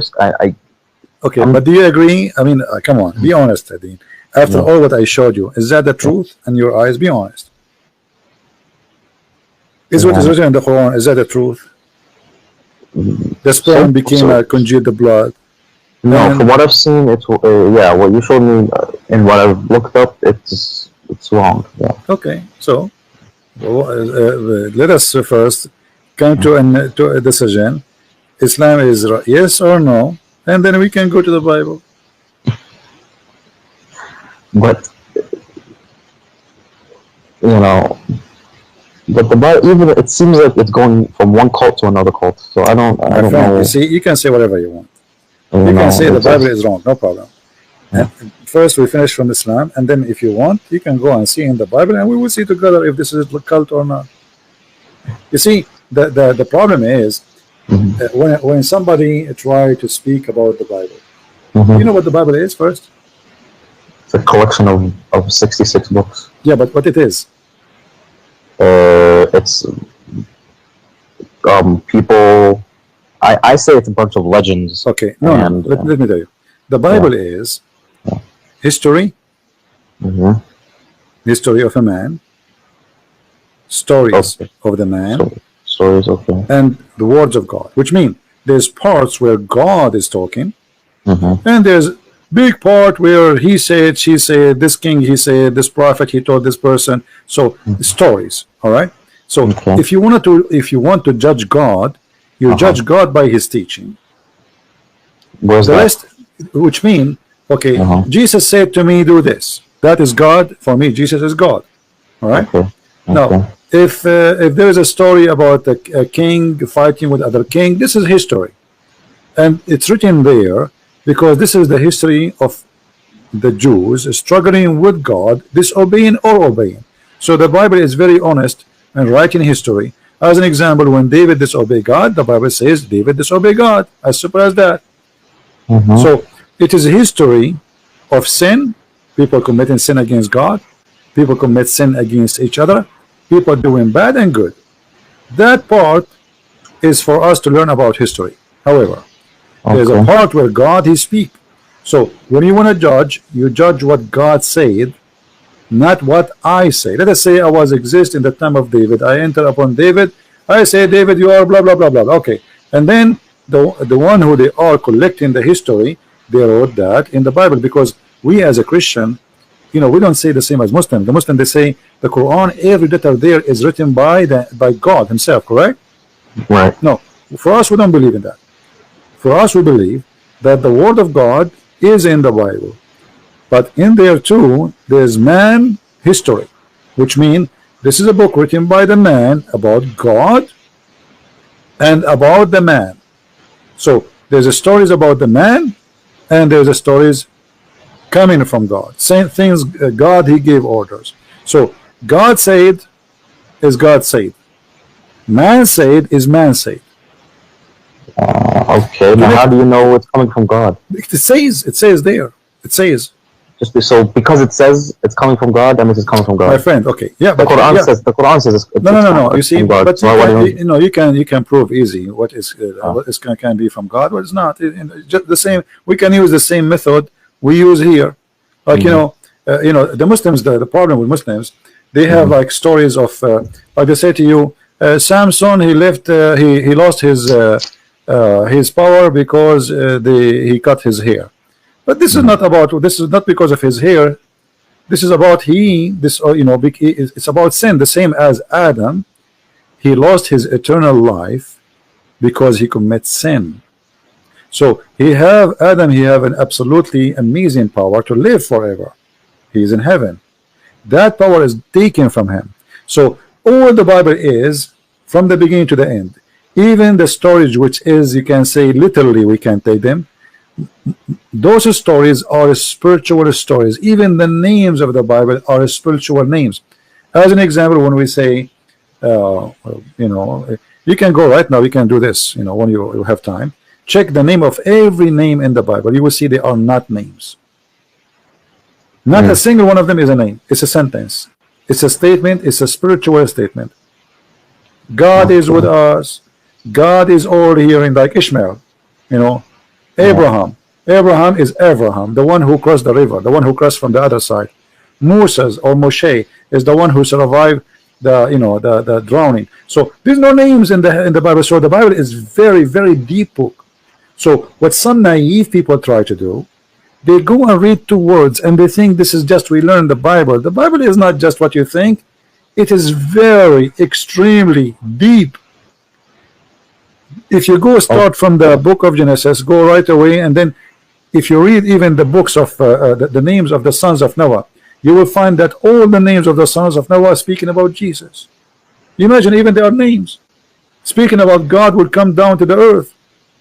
There's 10 names, and those names all then they present the story of Christ. But when we read them, because we don't speak the language and you don't know what they mean, you think it's just a name.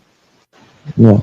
So the Bible is different story. Quran is just somebody, when you've been in a school, maybe the teacher, she asks you to make something to put it like in the wall in the school, you know what I mean? Yeah. This is the Quran. It's a bunch of kids putting papers in the wall, and none of the papers connected to it's suffering from flight of thoughts, while the Bible is extremely deep and amazing book. You can go right now and read. You see, because like when you read let's say the Old Testament. The Old Testament is very interesting book if you like to learn about the background of man and God.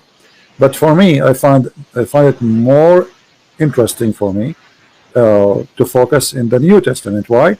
Because that one is just to teach me things about man was, and then the Bible in the New Testament tell me about I am, me. So because I care for me, and the rest is just to give me a background, then I focus on what Jesus says to me. How we arrive, the Old Testament, all of it is about how we arrive to the stage where the Messiah, he come to us. This is the important for us as Christians. The rest is history. I don't really care if David, he have war. I don't care if, I don't care. This is history. It's gone. Those people are, they are dead, and God will judge them for what they did. So what I care for is Christ, he came to save me, and the rest is history. Christ came. So why do you think, I mean, like you said, we're just a little tiny dust in a there's millions of planets and galaxies. Why do you think Christ came to this planet specifically? There's so much more to the galaxy. It doesn't matter. Let us, for the sake of argument, say that God, he created a human being in many galaxies. God, we believe God is love. Our God have different character from all other religions. So we believe God is love. This is what the Bible says. God is love, literally. So because God is love, that means he created us because he loves us, not because he want to abuse us. And if you love somebody, aren't you willing to go and save that body? You do. Yeah. So it doesn't matter how small we are, and we are nothing for him, but he is an absolute loving. His love, his nature. This is his nature. You know, it's like saying, why love? You say to somebody, why love is why somebody he go and he like his family is in the house, he jumped inside the house, there's a fire, and just to save his child, he would die there, because this is love, my friend. Yeah. It's something you can't explain, because it is more than we can explain. God, he created such a thing, for this is coming from him. He is the source of all love. So when a woman, and the other day I saw a video, I don't know if you saw it in the internet, where there is a dog, a female dog, she put her babies in like a hole in, you know, in the ground, and then the ground collapsed. And if you see this dog, you know, they are trying to dig the ground to save the puppies, but the dog, she keep jumping in, and she wanna push the you know, she is so crazy she's a dog, but yet she knew she's a mother, you know. You see how amazing it is. So you ask yourself, okay, well, she is doing that, she might die too, but she don't care. She is not thinking. She wanna go and save them. And even the rescue, they are trying to take the puppies from the ground. She is bothering them because she keep jumping. They push her away, and she keep jumping. They cannot use tools to take the rocks. So this is amazing love, which is created by God. He put it inside those, we call them mothers, even if they are animals. So love cannot be explained, for it's a miracle of God, and God is a miracle. Okay. I mean, yeah, I have to, because from coming from this, you know, the Islamic point of view, I've always thought almost like Christianity is almost like its own cult. And you see, when you say cult, my friend, when you say cult, what will make a cult a cult? Cult, if the leader, he want to have sex with our wives. If the cult, he want our, yes, it's about money. Cult is about money, sex. This is what it is about, you know. So did the Messiah did that? No. Did he ask her for any return? No. Did he ask for money? No. Read the whole Bible. He did not own anything. He had nothing, you know. And remember, the Messiah, even the Quran confirm, he can raise people from death. Is that true? Yeah, I mean, but imagine, my friend Dean, imagine I now today, I can raise people from death. Do you know how much power that can give me in this earth? How many kings will bow down under my feet to bring them back to life? A lot. They will give me all their kingdoms. This is amazing power. So, but yet the Messiah, he have nothing. He never asked for anything. He never asked for money. He never asked for Muhammad. He gave himself a privilege. So this is how you know the cult. The Messiah, he gave himself. He did not ask us. It's the opposite. So how do you know he raised people from the dead? Or how do you know? Well, you know, you see, we as a Christian, we witness miracles in our life every day. I know a lot of. Give me one example. You can go search right now and see life stories. You can ask people. You know, you want to believe, you don't believe, it's up to you. But God always, he don't leave himself without witnesses. There's tons of miracles. However, the Bible confirmed that Jesus did tons of miracles. Even Muhammad, who is a liar for me, as I believe, he confirmed that Jesus did miracles nobody can do, including even creating from the mud a bird. Which means even the enemies of Jesus, they could not deny who is Jesus. Even Satan, he could not deny who is Jesus. So the second you believe in Christ, you are a different person. And this is the biggest miracle. I know I met people who used to be terrorists, and they became amazing people, peaceful, beautiful people. I know people who they used to be criminals, just because they became a Christian, they became so peaceful, so amazing. So this is a living miracle of a human being, how God, he can change you. But in Islam, the opposite. You convert to Islam, second day you want to join Mujahideen and you want to kill people. Yeah, like a police officer just 2 weeks ago, he converted to Islam. A year ago, a year after, he take a knife, he attacked the police station. Allahu Akbar. I mean, you just convert to Islam, what happened? All his life was a policeman protecting the people. He converted to Islam, he wanted to do the opposite. So, you know, the Bible says, from their fruits you shall know them. So in order to know which one is cult, don't judge Christianity by me. I am no one. Who I am, I'm not Jesus. I am not. I'm no one. So if you want to judge Christianity to be cult or not, go and see the fruits of Jesus. If which you, are which are in the Bible. which is in the Bible, no, which is in us. Because you see, if I am a person who follows Jesus, look what Jesus says to me. If I practice what Jesus said, Jesus said, never lie. Either you say yay, yay, or nay, nay, which means you don't even take an oath. So lies is gone. Jesus says, love your enemy, bless those who curse you. Huh? Okay. Imagine, Dean, if all the world practiced just one sentence of Jesus. Just this one sentence. Forget about the whole book. Love your enemy. What do you think will happen in this earth? It'll be better. But there's going to be heaven. Yeah. Right? We will not need weapon. We will not need army. Do you know how much we spend money on in stupid war machines? Most of our, even poor countries, they spend most of their budget in war machines. Their people are dying, but yet they are spending trillions of dollars in buying rusty steel. So a human being life can change if we follow Jesus. Jesus can change you, my friend. Love your enemy. But you know, the Bible, I mean, he doesn't just say love thy enemy. There's, you know, there's the Bible also condones slavery. God, you know, no, that's not true, my friend. That's not true. You see, this is all is wrong understanding. You see, the Jews, they live by the law, eye for an eye. So, which means the Messiah, he says, don't do evil. Don't do evil. Don't be like them. So when he says, if somebody slam your right cheek, give him the other one, and it says clearly, don't do evil as they do. So the Old Testament, it's about people who want to survive.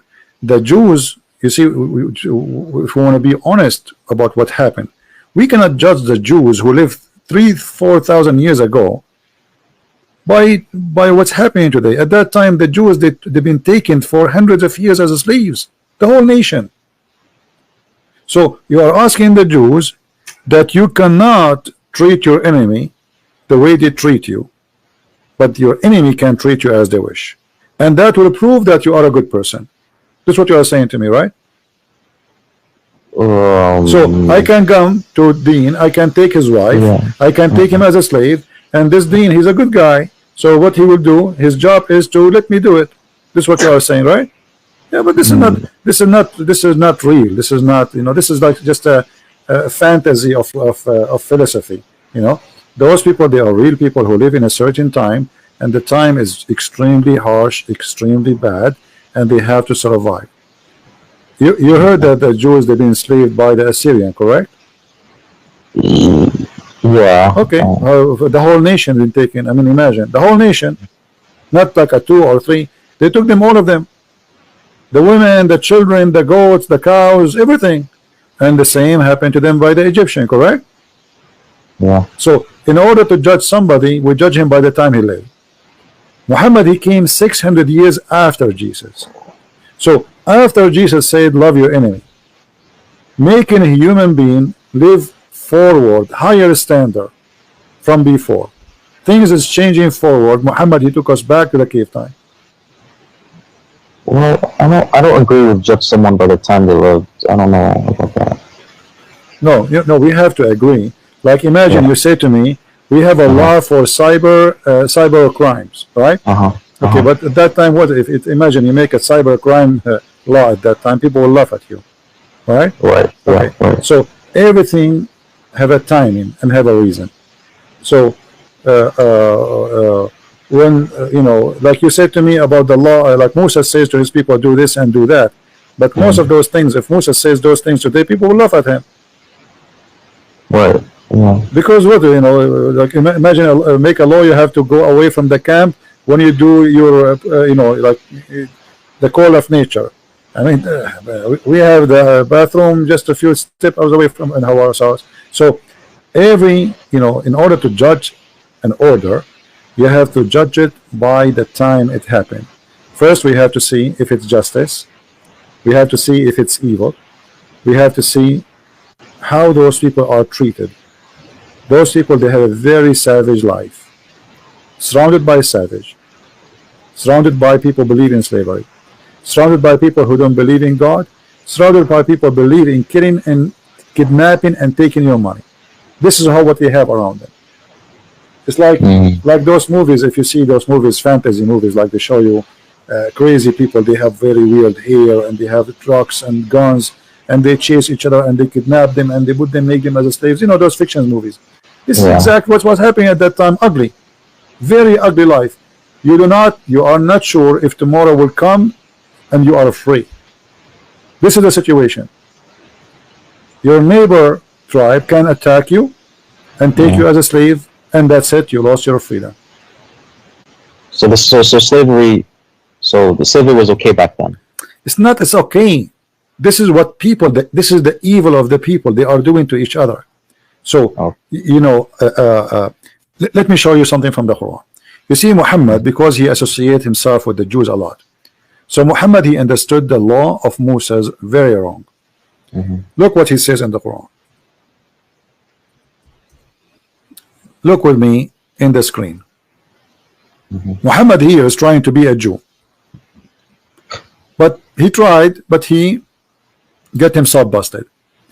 Oh, who you believe, retaliation is prescribed for you in the matter of a murder. So this is a matter of what? Murder. Okay. The free man for the free man. And the slave for the slave. And the female for the female. But this is not what eye for an eye is. Eye for an eye. If you kill my wife, I don't go and kill your wife. I kill the one who killed my wife. This is eye for an eye. You know what I mean? If you kill my slave, I don't go and kill your slave. Because the slave did not do anything. Why do I want to kill him? The free man for the free man, and the slave for the slave, and the female for the female. Yeah, that doesn't. Okay, so eye for an eye is about, let us say, public justice. You attack me, you take us, you enslave us. I'm going to attack you, and I will do to you what you did to me. All right. Muhammad, he took the law of Moses, but he practiced it in a very funny, stupid way. Because free man for the free man, that's mean that if a free man kill a free man, the free man will be killed. If a free man kill a slave would be killed. Slave for the slave. So a slave he die, a slave will be killed. If you go and read the interpretation, you will see clearly it says, if a free man kill a slave, a free man will not be killed. And then he says, female for the female. But this is stupid. What do you mean female? You should say the one who killed the female should be killed. So later Muhammad, when he did this law, people, they start laughing at him. He abrogated this verse. If you ask Muslim, they will say to you, this is abrogated. Okay, why did Allah find himself funny and stupid? Yes, he found himself stupid and people laugh at him. Otherwise he will keep it. Ask yourself, I am a prophet, I make a verse, why after 2 weeks or 3 weeks I will abrogate it? Doesn't make sense. It's not like, you know, if this is a verse was given by Moses and Muhammad came 1,000 years after, I understand there's a huge different timing, as we said, because there's a law match with the timing. But this is the same prophet. After a few weeks he changed his mind because people, they start laughing at him. For this is not a justice. So if you want to understand what people they practice during their lifetime, you have to put yourself in their shoes. Muhammad, he did nothing and he have no God. This guy, he is a stealing law of somebody, and because he didn't understand their law, his law became funny. This is not what Moses said. You know what I mean? So when you see in the Old Testament war, well, those people, everybody his hand on them, everybody want to kill them, everybody want to fight them. So they are living in the time where everybody attacking everybody want to take them slaves. So either you die or they die. As simple as that. This is the balance. You know, the Roman and the Persian before Christianity, they were killing each other for how many years? More than 300 years. Non-stop. Okay, what is the reason? I mean, did the Roman have enough land? No, they never have enough land. They want to take more and more, and the same as the Persian. And then Muhammad, he did the same, and his followers. So all of this is about evil and power and money. and slavery is a source of money. Yeah, I guess. Yeah. So what I'm trying to say to you, in order to judge somebody, live in his time. So to judge Muhammad, so Live in you his can't time, judge no him. problem. You know, no You problem. can't judge him on the 9-year-old No, having I sex can. with a 6. You I can't have to judge him judge. because Yeah, you I didn't have to live. judge him. I have to judge him by his time. As an example, the Christian, they never attack Muhammad, so why he attacked him? No problem. I mean, okay, if somebody attack you, okay, protect yourself. You have the right to defend yourself. But the Christian, actually, even the Muslim, they say the Christians, they gave him refugee in Ethiopia, which means if not the Christians, he will be dead. Is that how you return? The Jews, Muhammad, he ran away from Quraysh. He went to Yathrib. Yathrib, this is the city of the Jews. They welcome you in their city. Why you kill them later? Yeah. So here we see a person, you know, like, I mean, if you have a dog, you feed him, you give him a bone, he will never bite you. Yeah.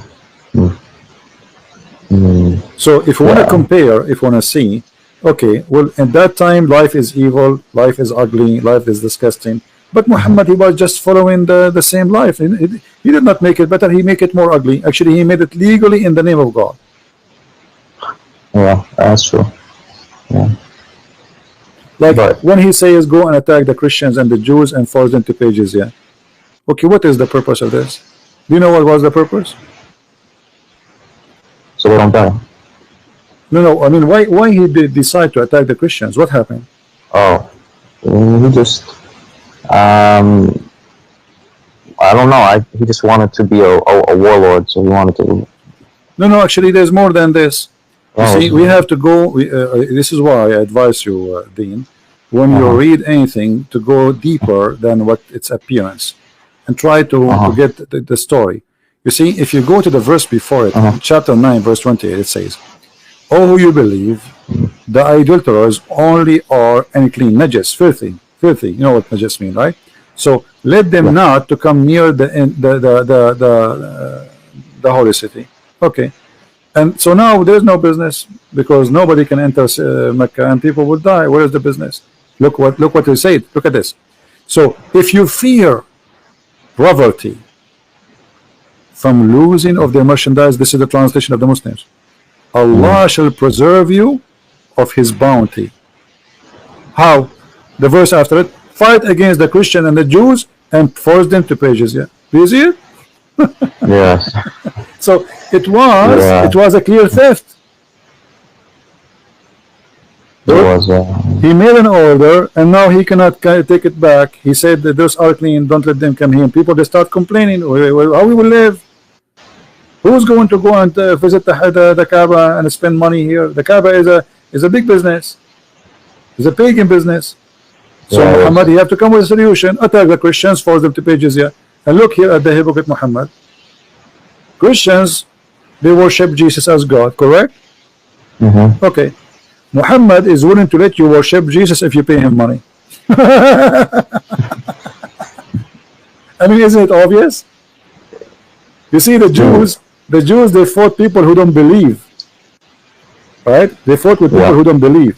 So they did not say to them, if you pay us, it's okay for us. This guy, you can bribe his God. Just give him money. Okay, worship whatever you want. You want to worship Jesus? Worship Jesus. You want to worship Obama? Worship Obama. You want to make a Trump as God? No problem. Give us money. This is what Muhammad is saying. Maybe he's just tolerant. He's being nice. No, this is about money, right, my friend. It's in front of you. If you fear poverty, Allah will give you a solution. Don't worry. What the solution? Attack the Christians. Attack the Christians until they pay you, not until they convert to Islam. Actually, during the time of the Caliphate, there's some Christian villages in Egypt. They send letters to the Caliphate through the Muslims, saying that those villages, they want to convert to Islam because they don't have money to pay jizya. The Caliphate refused. He said, if we make everybody convert, who is going to pay us? Yeah. Yeah. Yeah. Okay, Christian Prince. Thank you for this. This was good. Yeah. So, but did you decide to leave Islam at least? It's yeah. I didn't completely decide, but it's almost there. Almost there. Okay. Yeah, Yeah, fun, my friend. okay. All right. Thank you. Are you shy to say I'm out of Islam? Is that the reason? Are you like? Do you fear people? No, Do you fear anyone? it's I mean, of course, yeah. It feels weird, but you know, if I completely leave Islam, it makes me doubt if there's even a God in the first place. Which My is, friend, you it's know, better to it's doubt a God from worshiping a false God. No problem. Who said that yeah. it's wrong to doubt that is a God or not? Actually, a great believer is the one first he question if God exists or not, and then you come to a conclusion, and that conclusion will lead you to into decision, and then the decision will become after thinking, not being blind. You know what I mean? So nothing Yeah. wrong. Me myself, who said that I'm born as a believer? That's silly and that's stupid. You know, Right. all of us we question, all of us we wonder, like maybe Christianity is false, maybe Jesus is just a normal person, maybe. I ask Yeah. myself all those questions. So nothing wrong with saying I am out of this, and being an atheist for a second is better than being a slave of God, which is false God for all your life. I agree. Yeah, I agree. You know, at least free yourself, and then you are a free thinker. Think, be free. Yeah. Yeah. You know, it's like, you know, how I can see. I mean, what is out this box if I don't jump out of it? Then I have a question for you. Then how did you come to realize that God existed? Well, there is many ways. You know, you see, the first thing will take my attention is how deep the teaching of the Messiah. When you read any of his statements, you will see that even though he spoke 2,000 years ago, even though you are reading a translation, which will make it less, let us say, I mean, it's like we lose a lot of, you know, let us say, the language power, you know, but still you will see that you feel something. It's like speaking to you about you. It's not about Jesus. If you open any chapter, wherever Jesus he spoke, you will find that he is talking to you about today, your life problem, not about something happening 2,000 years ago. Which means this message is very special. It doesn't expire. It's not about certain time. It's about you and God. It's not about all people. It's about you as a person. So speak to you in a very personal way. I never read the Bible. I never read the speech of the Messiah, even though I did read it 100 times. Each time I read, I learn something new, and I feel something different. You Yeah, can try that yourself. when I read the Quran, I was always feeling something. You know, sometimes I cried too. So know. Maybe because this is under the influence. You cry from what? From this? yeah, or just listening to it sometimes. My Yeah, friend, maybe because you are not having a deep thinking. yeah, You know, like you know Arabic, right? Read with me carefully. yeah. Okay, Yeah. you said you cry. I want to make you cry now. Read this. Okay. You see, I did not change the verse. Here we go in front of us. It says, اتخذوا أحبارهم ورهبانهم أربابا من دون الله والمسيح. Disaster. Here we go. I told you will laugh. Here we go. What kind of religion this religion is? This is Arabic? How you say they took their monks and rabbi as gods instead of Allah and the Messiah? Yeah. And then the Muslims, in order to fix it, they say, no. Here Al-Masih go back to the Wa'id go back to Ahbarahum wa Ruhbanahum. I never heard of such a thing. It says it clearly, they took their rabbi and their monks as God instead of Allah and the Messiah. Anyone who speaks Arabic, he will notice the Quran saying that you should take Allah and the Messiah as God. But in the translation it's different.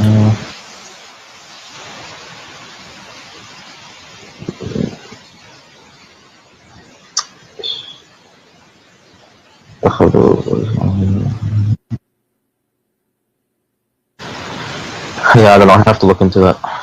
But this is what it says in Arabic, correct? I'm not making things up. Yeah, I know, no, yeah. Okay, so in the translation, they fabricated, they changed everything, and they tried to say, oh no, here Al-Masih, he is saying they took their rabbi and their monks and the Masih instead of Allah, but it doesn't say that. Arabic is so clear.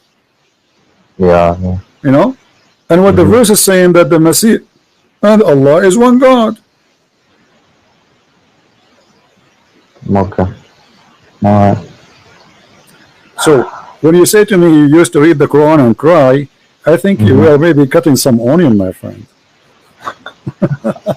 Not even me reading it, just listening to it. You know, they say the poetry. Let me tell you, like you see, singing, this is the influence of a nice voice, singing something. If you bring the same guy, he sing. Do you know the story of this guy? What his name? The sheikh who made the chapter. It's called the chapter of At-Tufaha. No. Yeah, there's a very famous scholar, Muslim sheikh, Saudi. So they have a conference. Let me see, maybe I can find it for you on YouTube. Hold on.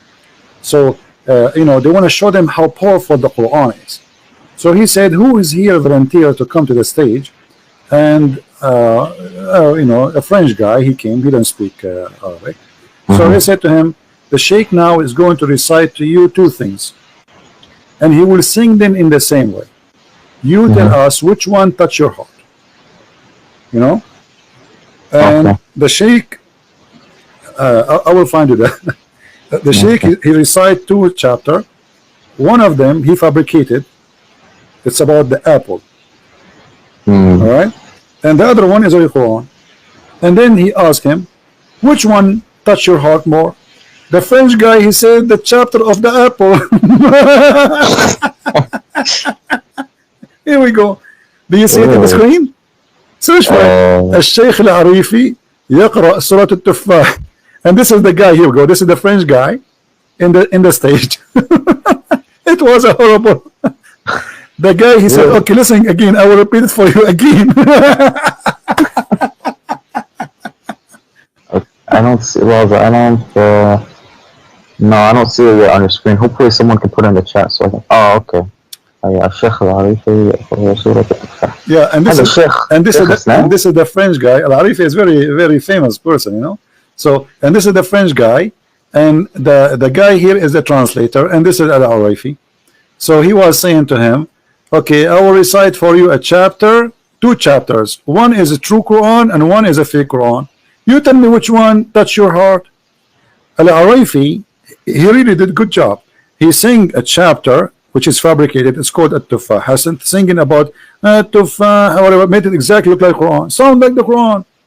So the guy, that's haram. You can't. Well, he want to show them, my friend. He want to show them how he will make him cry. Even the guy, he do not know which one is Quran. The Quran will touch your heart right away. The guy, he chose the apple chapter. And this is very embarrassing and very stupid of them.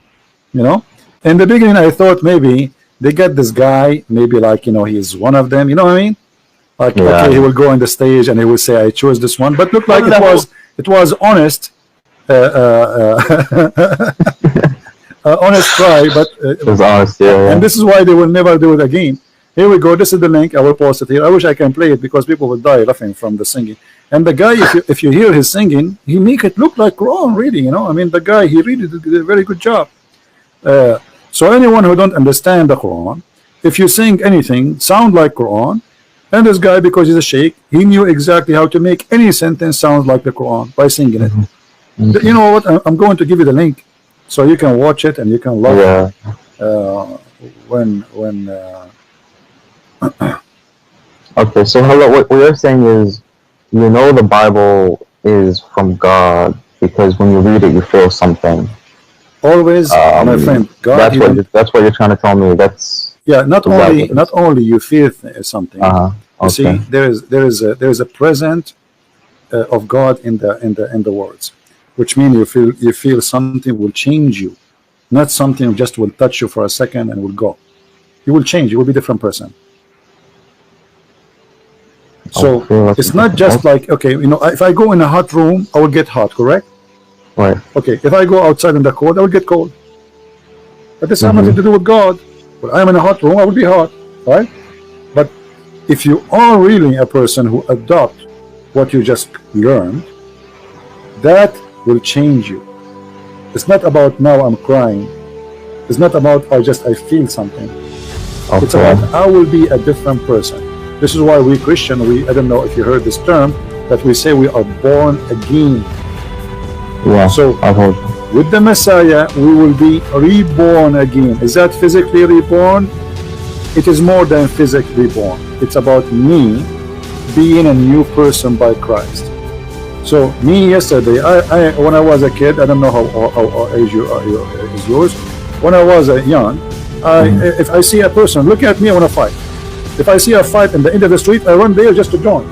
You know, I used to be a totally different person. Just tell me a fight, I will be there right away in 2 seconds. Don't tell me why. Don't tell me what the reason. You know, I remember once there's the one guy fighting two guys, so I took the side of the one guy because it's not fair. So I took the side, and then we finished the fight. The other two guys, they ran away, and then the guy, he says to me, "So do I know you?" I said, "No." Do I know you? I said, "No, you don't know me. I do not need to know you. Why I need to know you anyway?" So he said, "Why you joined the fight then? Look what happened to your shirt." I said, well, none of your business. Just go. Otherwise, I will fight with you too. So I saw that the guy is alone, and he's not equal to them. He is a little bit short, and they are taking advantage of him. So I joined the fight of the guy who is weak, and I believe this is the right thing to do. But I used to be a different person since I became, you know, in touch with the Messiah. I like, let us say, the process of it changing continue. It's not just something that happen in a second. It's going to be a process. It's like a train going in the right direction. Okay. Well, all right. Thank you, Christian Prince. All right, I have to go. All right, my friend. Take care. Okay, you too. Bye.